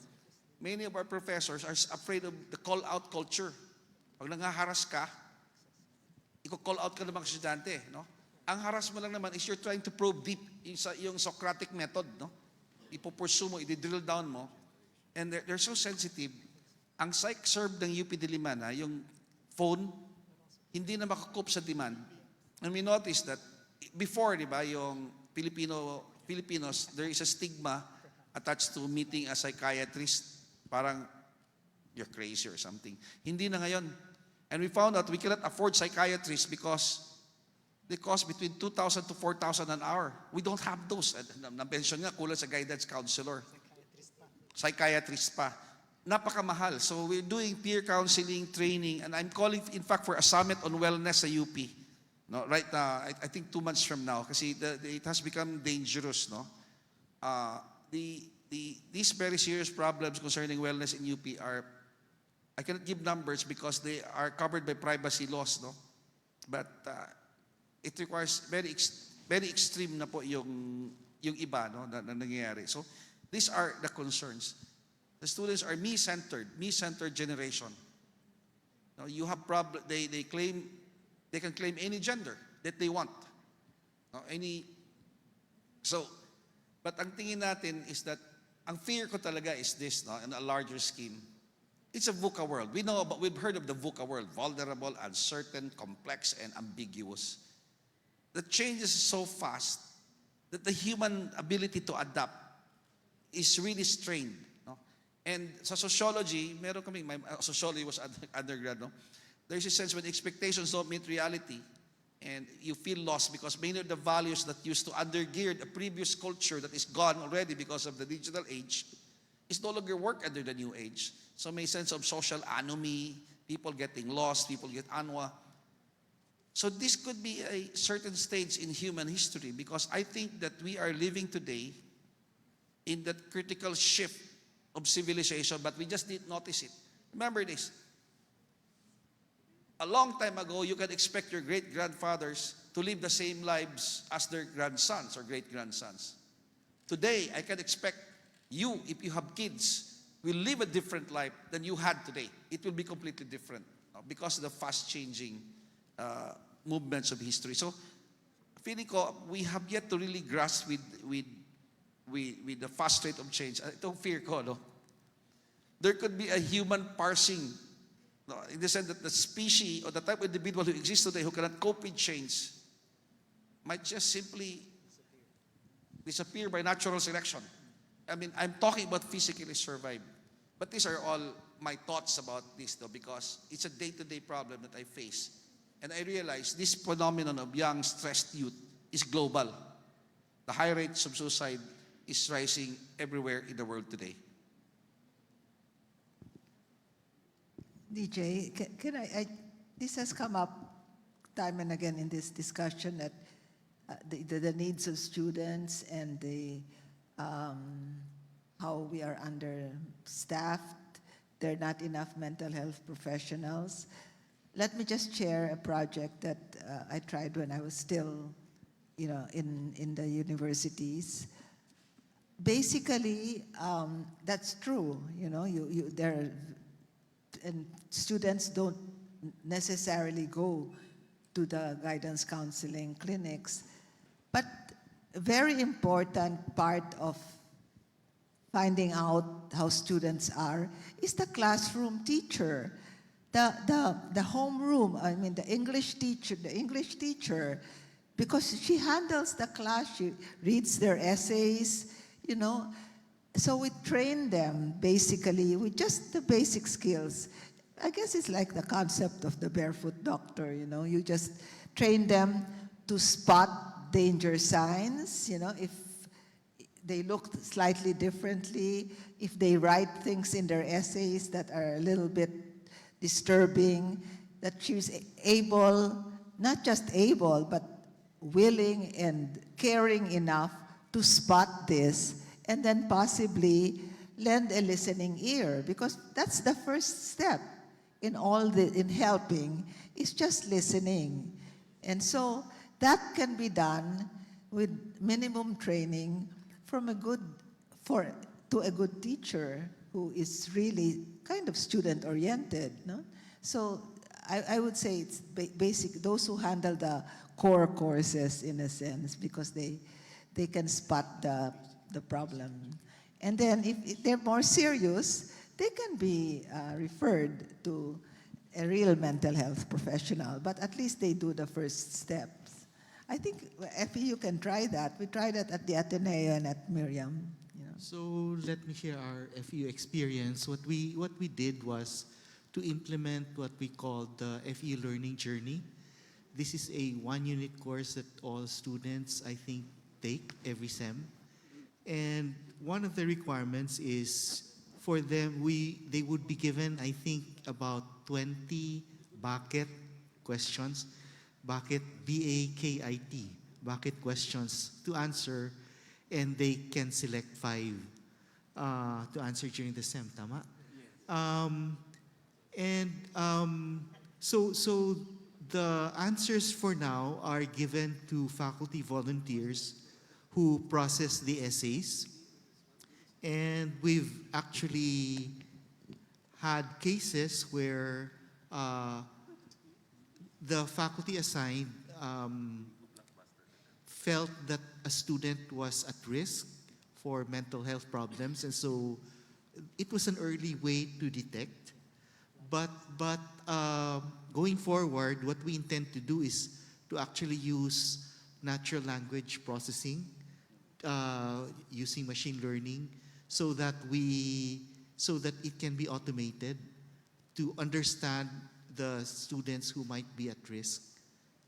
So that's the way we're seeing. I mean, we're going to be using a lot of data analytics. So we already have a data warehouse of lots of variables, and we're going to use data analytics to help us with the student experience. And that's one of our initiatives.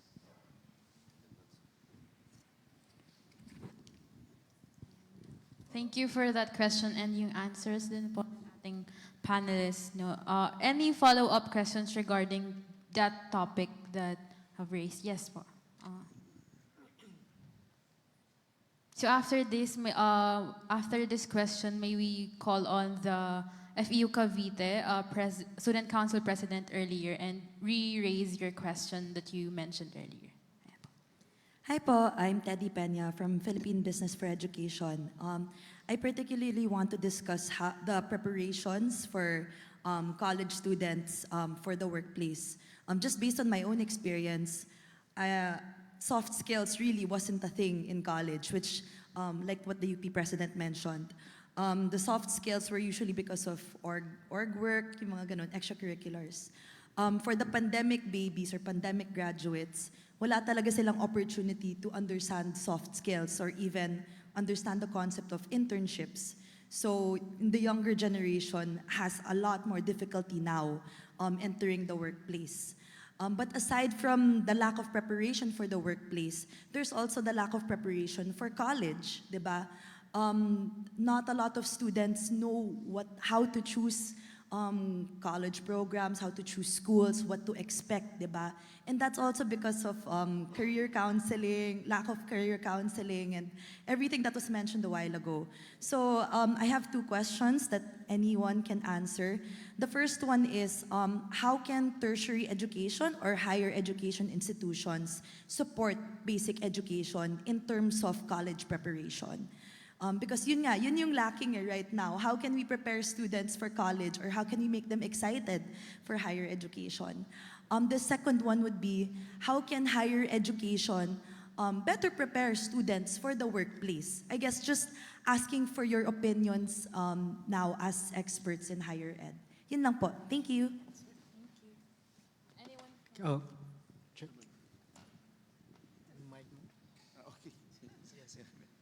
Yeah. Our mandate and our remit is in higher education, but we did have recognized that we have a Pahinungod program. We are actually sharing UP resources for teacher training and curriculum development, including po especially now that I have said focus on college, on fourth year. Pero just to share, some years back, a former president, Emil Javier, did an experiment with students from BARM. He just admitted them to UP. But summer, before freshman, ang layo nila sa reading comprehension. BARM no? Current BARM, but hindi pa BARM tawag nun. Ang layo nila sa math and sciences. Pero they processed them before the first sem. After 2 years, survey, the total average of these 100 Muslim students were higher than the total average for the entire UP system. Ibig sabihin lang, I'm now developing that project now because this is what I'm trying to do.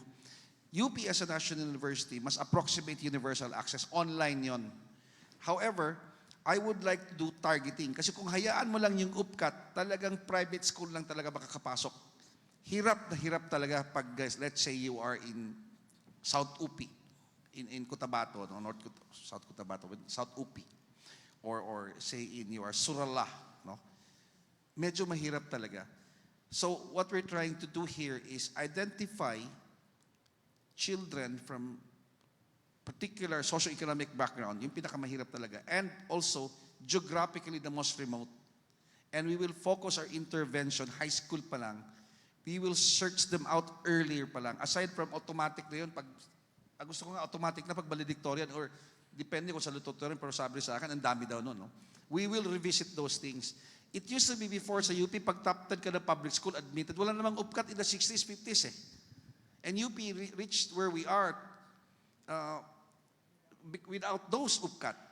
No? So, ang UPCAT kasi is they try to determine predictive score. Ang UPCAT is 40% your last 3 years in high school plus 60% the test. You know, UPCAT. It has fairly good at prediction, no? Pero it does not serve yung mission ng UP to provide as a yung equal opportunities for all social classes. So we are not going to compromise the quality of UP.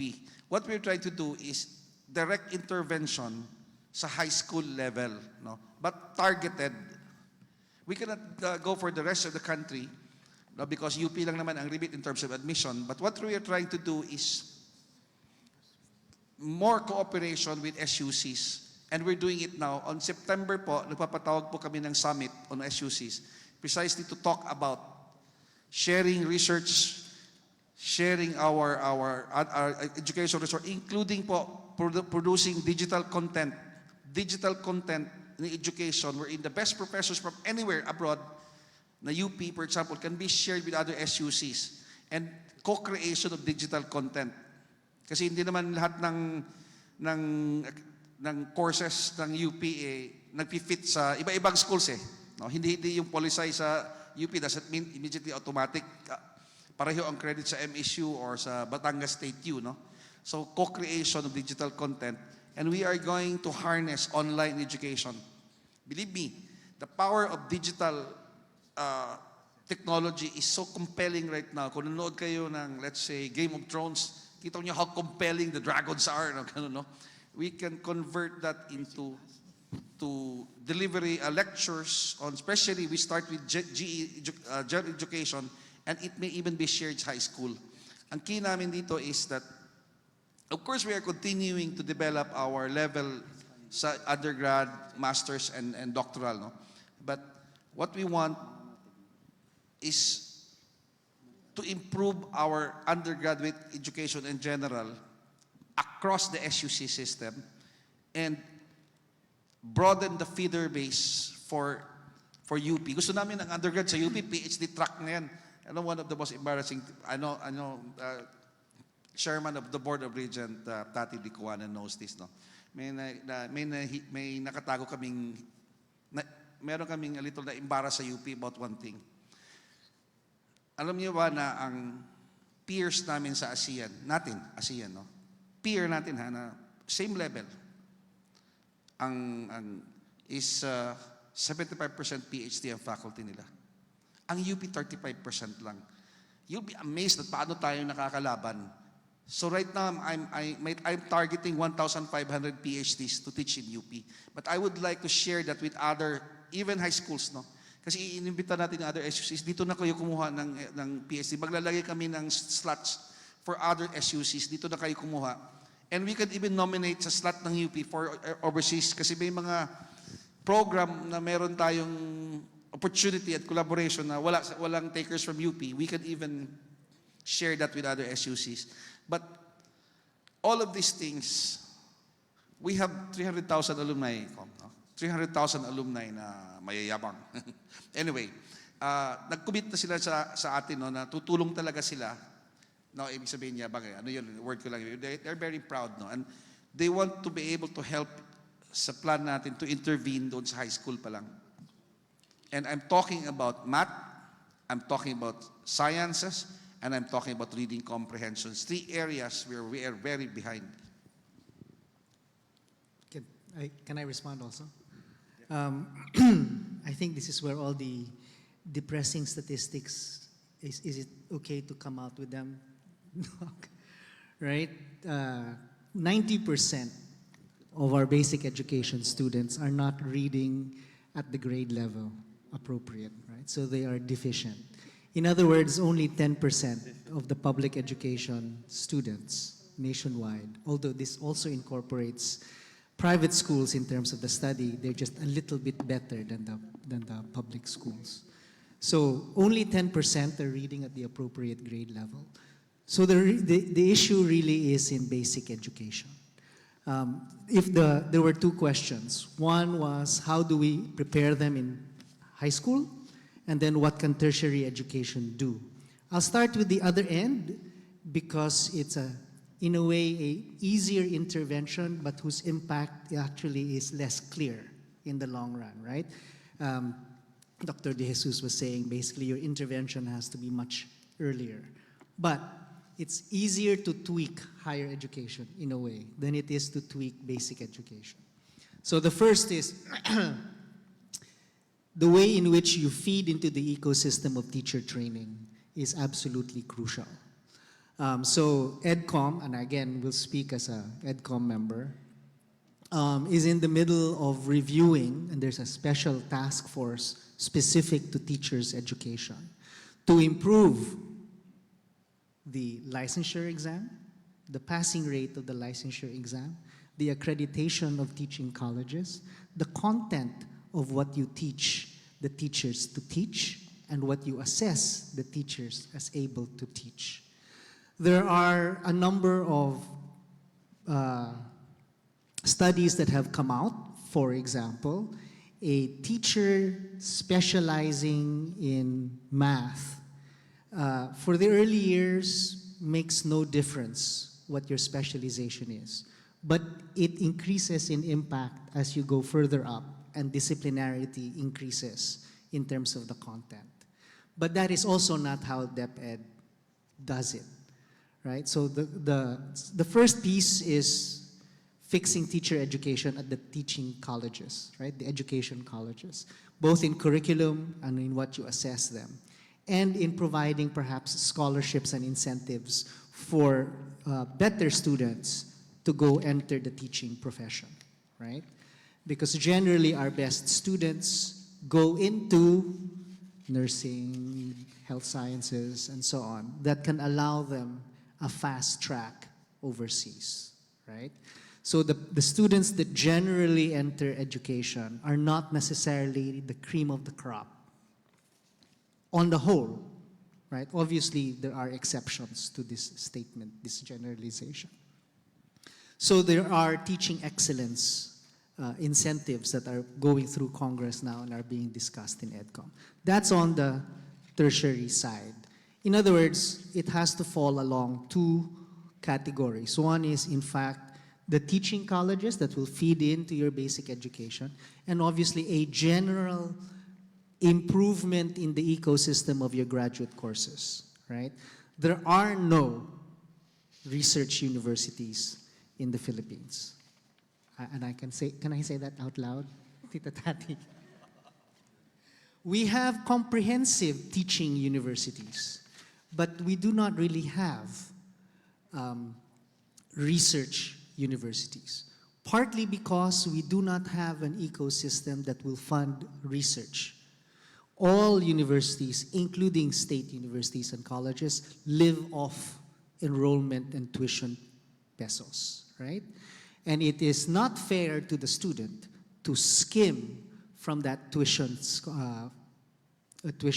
fees to fund research, right? But we do not have an ecosystem that can compete in terms of funding for research against our peer institutions.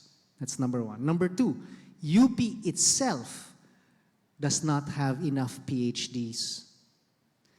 Number three, we have a credentialing attitude or culture where regulation from people like me who try to insist that everybody should have a PhD means everybody gets a PhD, but nobody understands the significance of the degree, right? They cannot even distinguish the skill sets of a master's degree from a PhD. Yeah? So you go to get the PhD because you need the promotion and you need to keep your job. That's what happens when people like me regulate it from government. It must come from the ecosystem of private education, actually, or the education system itself, right? Ideally, you have an endowment system of some form to help improve research and graduate education on the whole. So that's one piece. The other piece is obviously how do you prepare people in high school? There is a current ongoing debate over a K-10 plus 2, and Mike Luce is shuddering in his seat even as I speak, right? That's being discussed in EDCOM. And this is partly as a response to the perception that senior high school has not, in fact, delivered on its promises, right? So typical, I suppose, of people like me, although I did not file this, right? The gut reaction is, okay, it doesn't do its purpose, we should get rid of it altogether, right? Which is not necessarily, I think, the rational answer. But there are many things problematic with the way in which senior high school has been organized and implemented. Actually, more than organized, the way it's been implemented. Which could, in fact, improve college readiness subsequently. So that would be the space where college readiness might be placed. So, for example, we brought down GE courses from college to be taught in the senior high school. But we also insisted prior to that these GE courses be taught by folks who have master's degrees that are specific to the content areas that they are teaching. But when we brought it down, we did not insist that that's the same in senior high school. So you have senior high school teachers who are desperately trying to catch up, right? It'd be great if they got the time to get the master's degree appropriate to the discipline that they were supposed to be teaching. which is possible, but difficult for the system as a whole, right? So that's the second piece. So let me just contextualize. The first piece is improve teaching colleges and teacher ed. The second piece is improve the funding situation for research ecosystem that must tie into graduate courses. For example, this one, you're here na lang, sabihin ko na lang sa'yo, you should insist on this. DOST, for example, has research units. They have research labs. But the DOST is not mandated that the research labs funded by government should have links to graduate education with the University of the Philippines, right? It should be mandatory that DOST labs should have graduate students from even just the UP, for example. Better if it's open to everyone, no? But even just the UP, so that there is a throughput, right, of education, of production of people with PhDs, and the lab is multiplier effect is greater. Right, so that's what first half. The second half is a lot of our problems are in basic ed, right? What have we been good at? This problem of basic ed has been ongoing, if you ask Father Ben, for 30 years, right? He was at EDCOM 1, and he said EDCOM 2 has the same problems as EDCOM 1.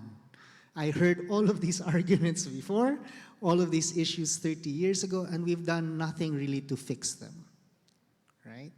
What has happened in the meantime is that higher education has been the place for remediation. So higher education has absorbed the deficiencies of basic education and tried to catch them up.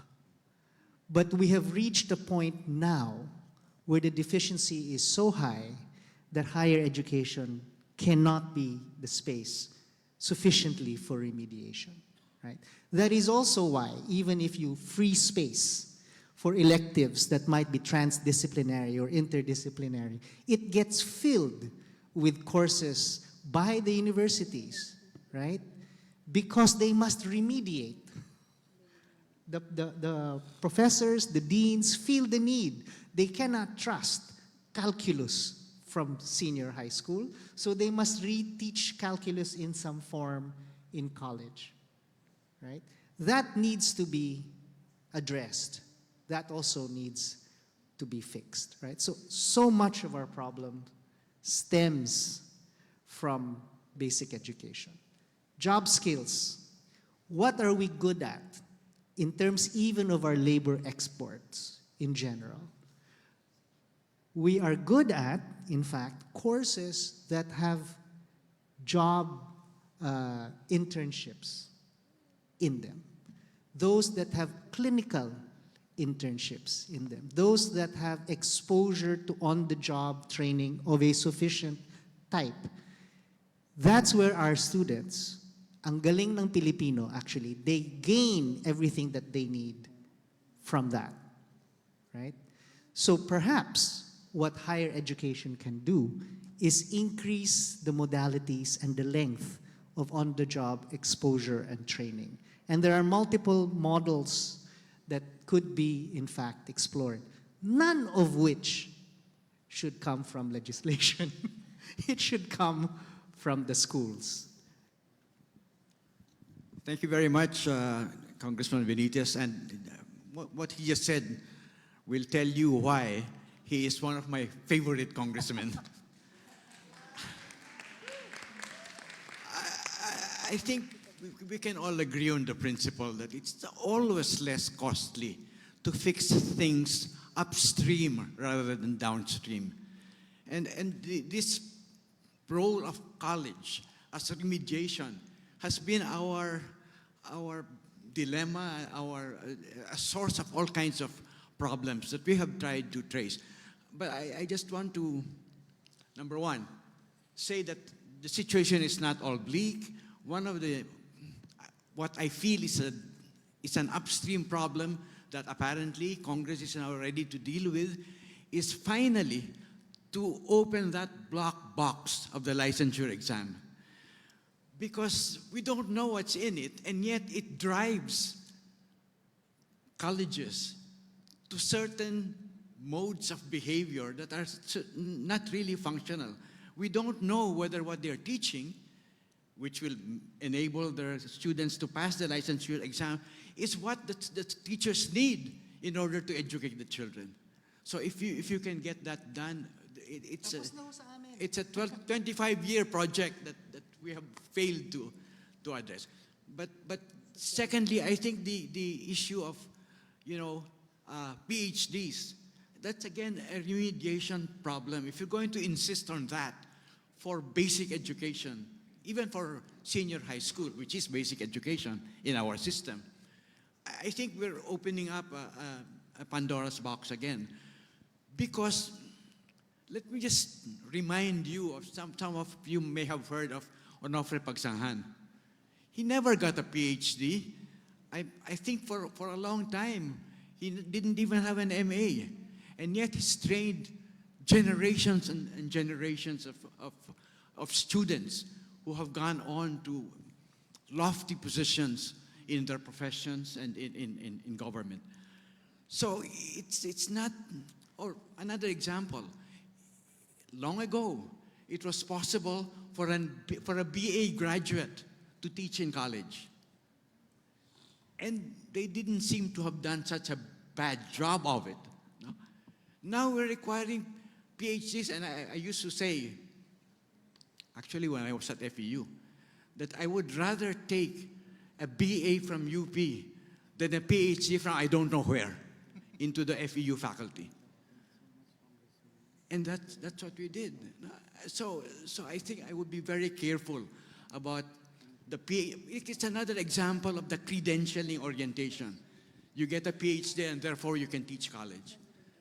I don't think that's the other really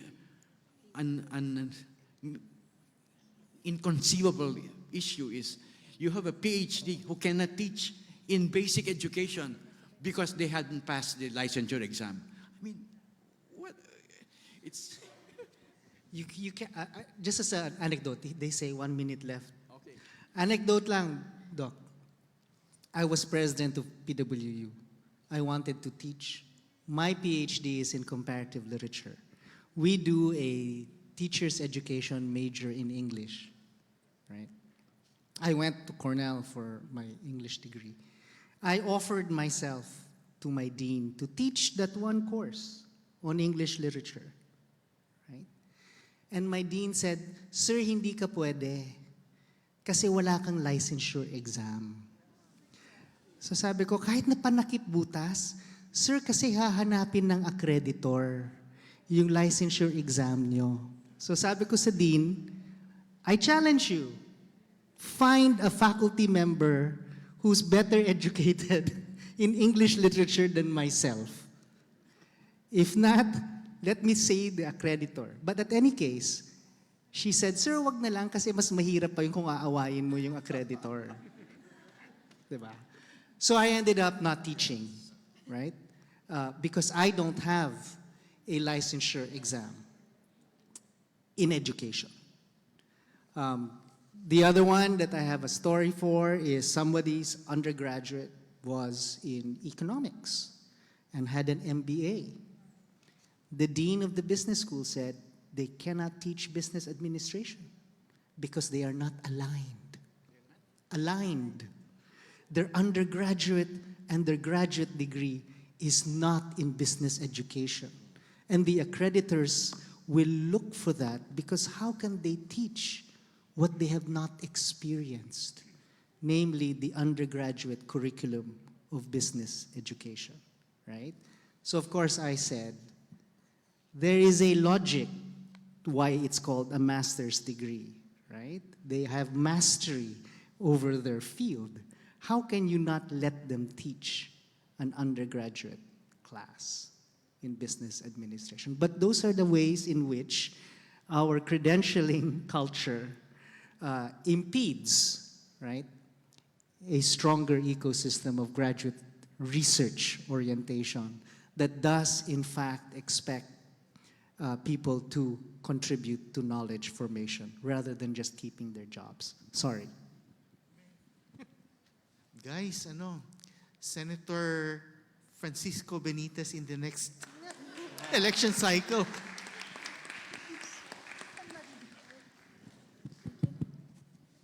All right, thank you so much to our panelists. Thank you so much, Kong Benitez.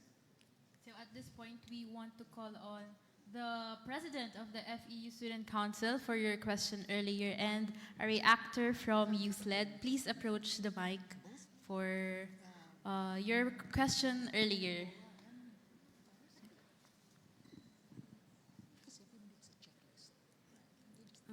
Hello, good afternoon again to our panelists and our presenter, Mr. Alba. So again, I am Mackenzie C. Longno from FEU Cavite Student Council. And my question is, how come is it deemed unrealistic to expect a starting salary of more than 25,000 a month? Most especially now that work qualifications are more demanding, and at the same time, the cost of living nowadays is extremely challenging. Although during the talk earlier, where lack of career counseling was discussed, I realized that maybe that was one of the many factors why I had this query. Nevertheless, restating my question, how come it is deemed unrealistic to expect a starting salary of more than 25,000 a month? And maybe also, how can we better manage our expectations regarding salaries in our professional fields? Thank you. So, as Dr. Liquanan, earlier said, the average salary is only 22,000 at this time.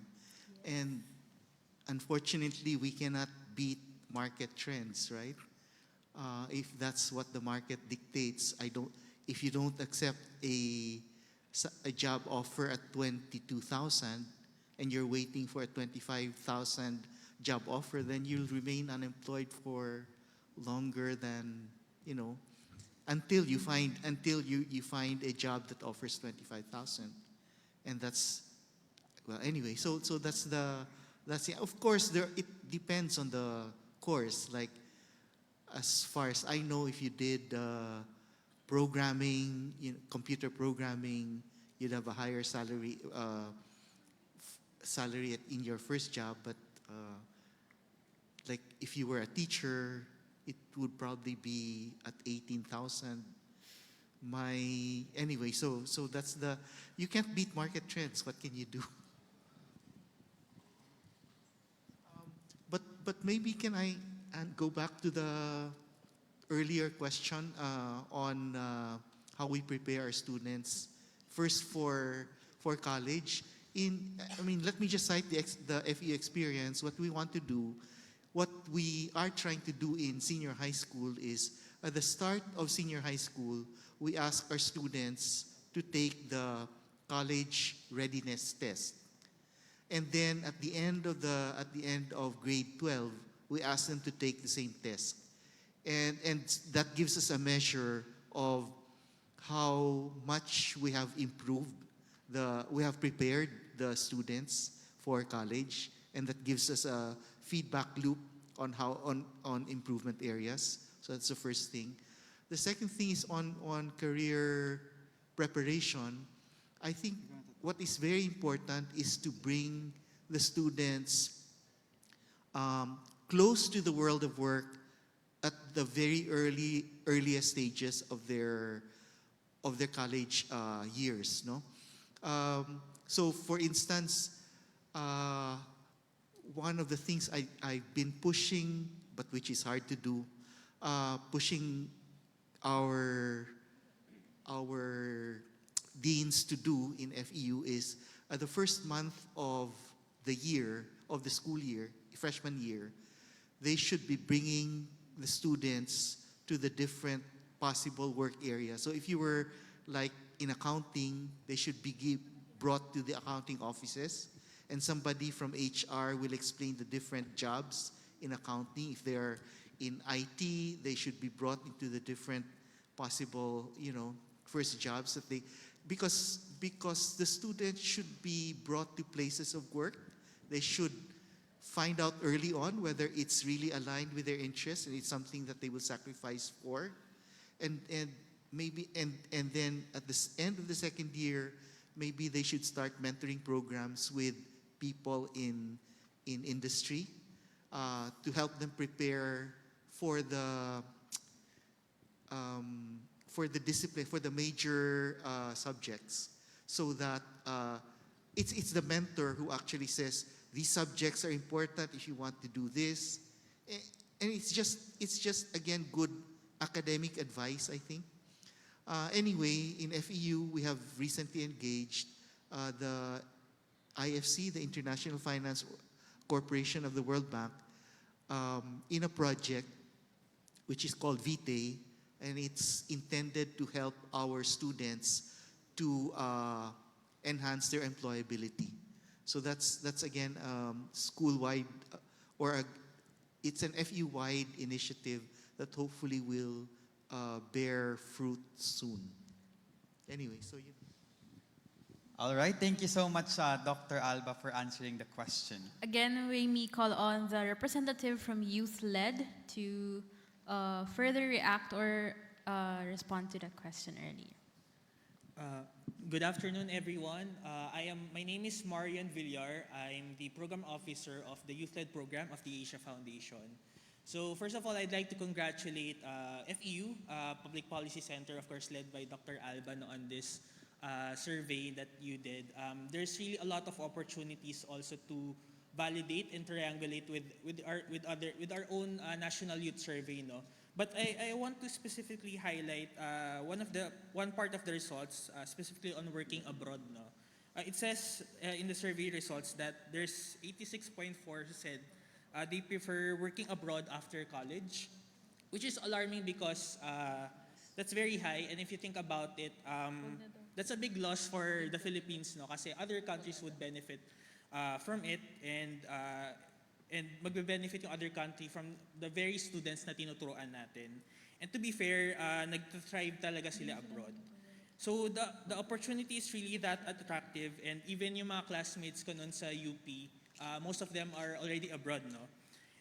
But at the end of the day, even if colleges produce technically proficient mga engineers, doctors, journalists, teachers, pero if they just leave our country because of, for whatever reason, whether they want to earn more or wala silang makuwang lucrative opportunities dito sa Pilipinas, sayang lang din.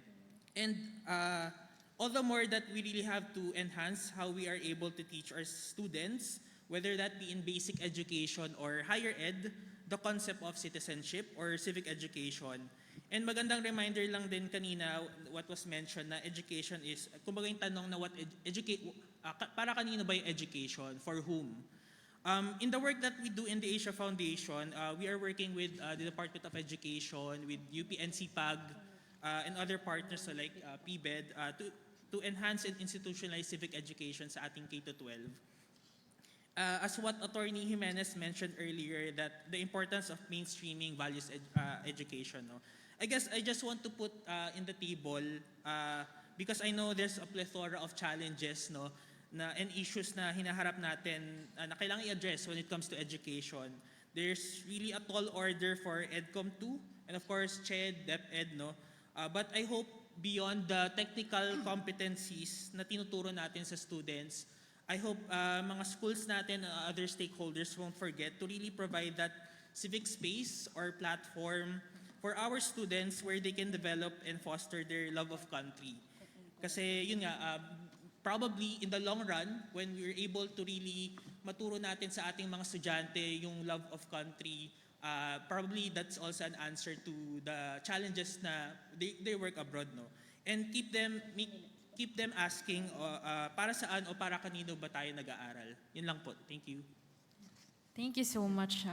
Maybe let me just say that we should not be too hard on those people who aspire to work abroad.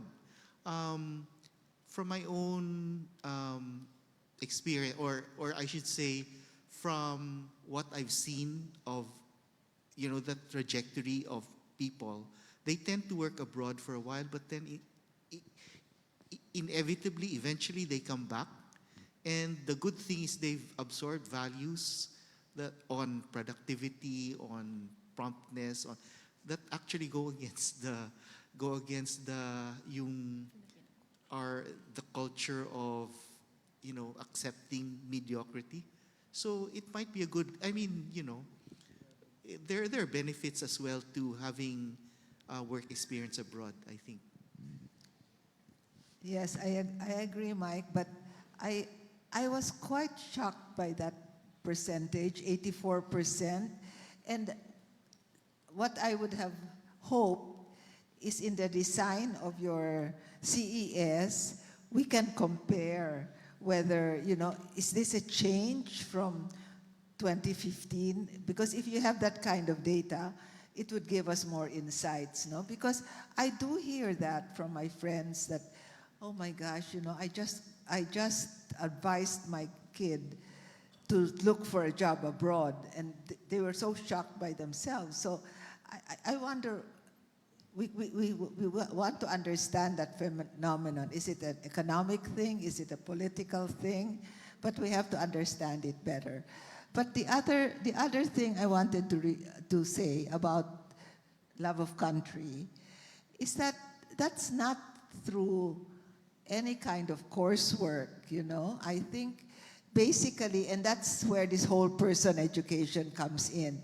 If students get involved, volunteer, do social action work, I think that is a very important part of their education. And in a sense, that will give them some of the soft skills that people talk about. Where do you think leadership, and management skills and people skills comes from? Not the classroom, not the formal courses, but the extracurricular activities in school at any level. We learned it in high school, maybe grade school even, but certainly high school and college. That's where you develop those soft skills. All right. I'd just like to add something. Okay, sir. I've been in migration work for almost 2 decades. Wow. And as a matter of fact, you said 22,000. Before COVID, the engineer fresh graduate would get only about 15,000 pesos. No? Let me tell you, a domestic helper, a minimum salary of $400, more than the salary of an engineer. No? And we have teachers going as domestic helpers abroad. That's one thing, no? The economic push. UP na lang, we keep losing our best scientists to other universities kasi hindi naman kulang sa utak eh. Pero there's 2 things why they want to go there. First, the salary, not just the salary, but a researcher, a scientist, what would really make him stay is if she has a lab na may research siya eh. No? So, pwedeng he will accept lesser pay basta may meaning yung trabaho niya, and he cannot find it in the Philippines. So he goes abroad, he or she goes abroad. The other thing is that I found out in my research on migration, it's no longer just the salary. They like the lifestyle abroad, efficiency, transport, no? So, yung freedom nila, no? Sa Sydney, for example, I met some OFWs there, walang traffic, efficient. I mean, ibang-iba sa Manila, no? So the other thing is, yes, abroad they felt na mas equal ang opportunity. Dito, palakasan kung makakuha lang sila sa government hospital as a nurse or sa public school as a teacher. Pero abroad, they have better chances based on credentials kasi in demand. No? We're sending teachers sa Texas, teaching English. No? So, among other places, no? So, yun, salary, lifestyle, and opportunities as well, no, to go abroad. Pero, tama ka, ang ginagawa namin ngayon, sa UP, meron tayong pinapala abroad, tapos hindi uwi ka agad, no? Hindi na natin tinatawag yung sinasabing reneging professors, no? Pero hindi ko na po pinapagamit yung word na reneging kasi nagbabalikan na sila. They can teach online na eh. No, so there's so many ways of Filipinos who can do online. No, but I'm just talking about sa UP kasi teaching yun eh. In the other industries, I think we can take advantage. Remember this, we have 10 million Filipinos abroad, including non-overseas workers. Even, some of them are citizens na nga eh. No? And they still remit a lot, equivalent practically to close to 10% of gross domestic product. Ganun yung ano. But ang problema lang is naging dependent tayo, no? Maging addictive tayo, hindi natin. So the lesson is this, when will Filipinos stay? And this is my biggest lesson in all my research on migration. Filipinos will stay if they feel that their country loved them back. Ibig sabihin, may opportunity sila dito. And I feel that they go abroad because they felt that their country does not love them enough. All right. Thank you so much to our panelist, Dr. Licuana. Let's give her a warm round of applause. Attorney Jimenez, Congressman Benitez, of course, Dr. De Jesus, and our very own Dr. Alba. At this point, we cannot emphasize enough our gratitude for your valuable insights, not just in the open forum, but also in our Slido questions. We certainly hope that the conversations continue outside the four corners of this hall. And of course, bago natin na pababain ang ating mga panauhin dito sa ating stage, let's have our photo opportunity. Siyempre, kasama namin kayo sa ating litrato. Kaya naman, we encourage everyone to kindly stand up para makita tayo sa ating picture. And mga kasama po natin sa stage, kindly take this part of the stage. Like, let's stand like this. Let's move forward, like a guys, so we picture. can all position in front of the stage. Yes, this will serve as a remembrance that may isang araw pala nagtipon-tipon tayo dito sa historic FEU Auditorium, and mamaya, madidiscover pa nilang ibang kagandahan pa ng FEU at Yes, kwento so, nito. In addition to that, we encourage you guys to stay tuned to FPPC's Facebook page as we are to share with you all of the documentation, including itong mga photos na to of this forum, including but not limited to highlighting the key takeaways from Dr. Alba's presentation and our dear panelists. You might also find your pictures of you and your friends online. So ayan, while we're waiting for you guys to get settled in front,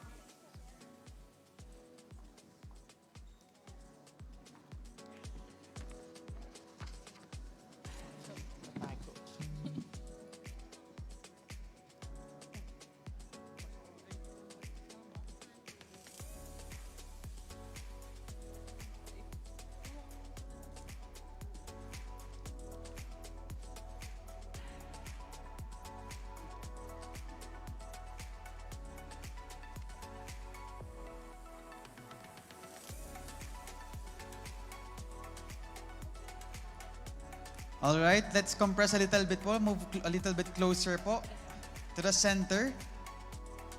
And let's smile sa camera.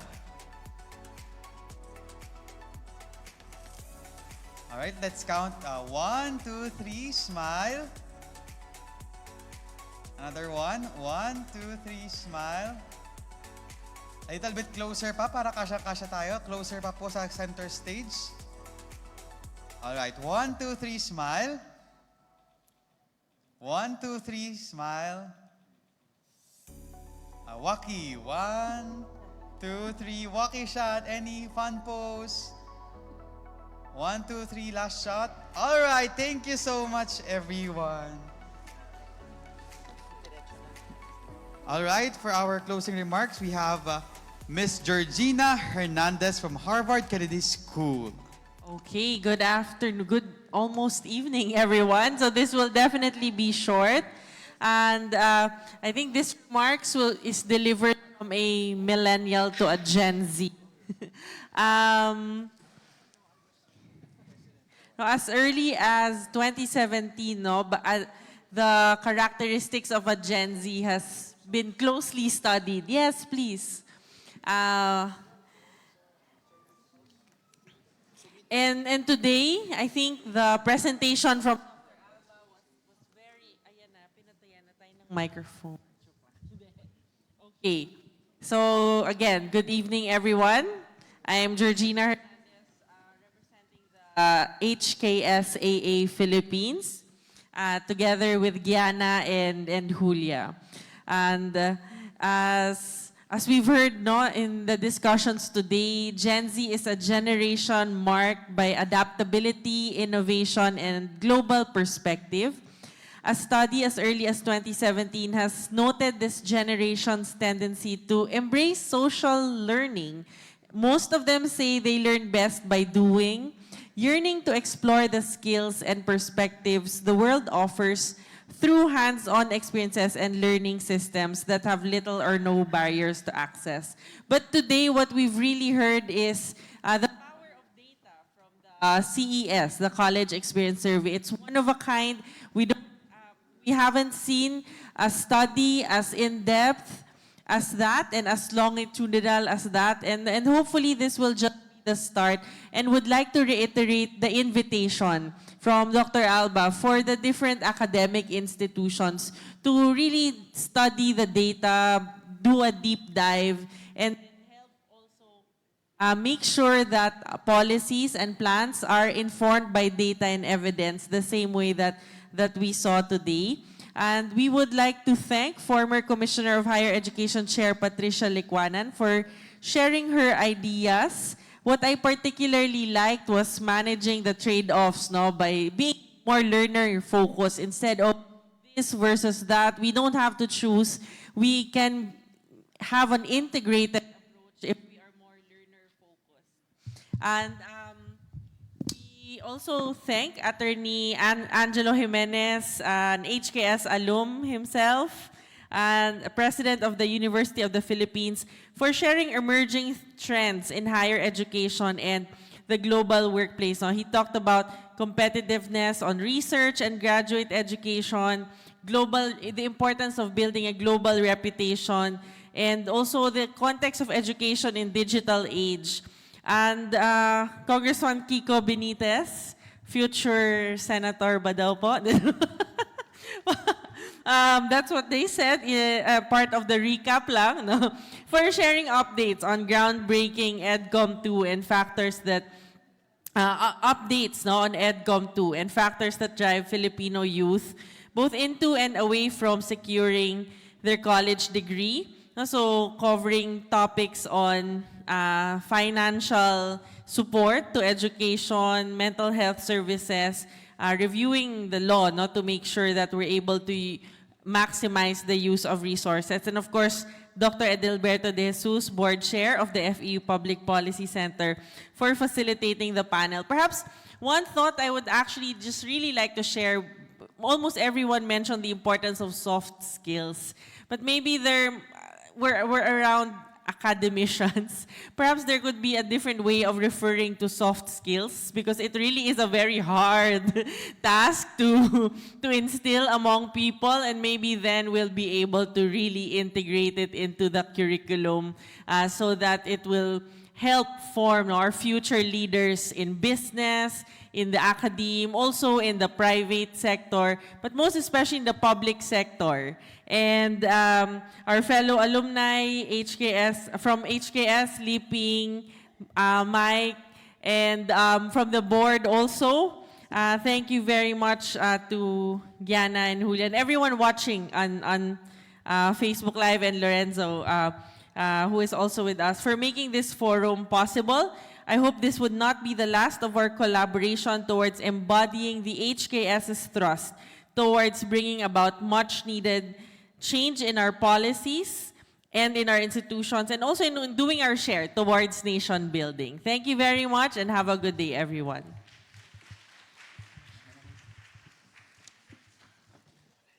Thank you so much, Miss Georgina, for that very warm or very nice closing remarks. Again, we express our fondest gratitude to Dr. Alba, our main speaker, to our pool of panelists, former CHED Chairperson Patricia Licuanan, Attorney Angelo Jimenez, Congressman Kiko Benitez, and Dr. Edilberto De Jesus, for sharing your thoughts on the state of the youth and higher education in the Philippines with all of us here.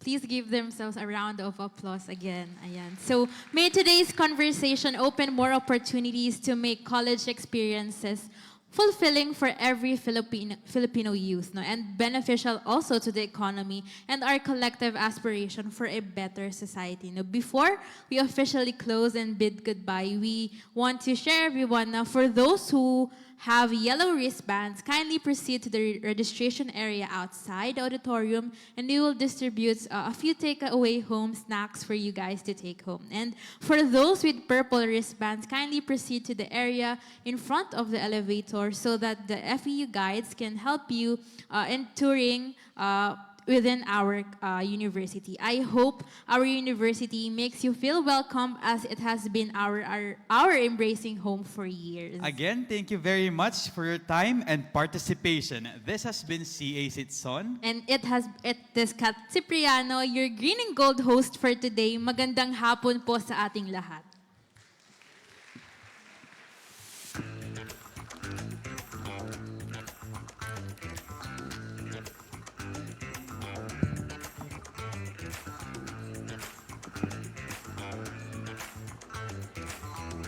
For those who with yellow wristbands,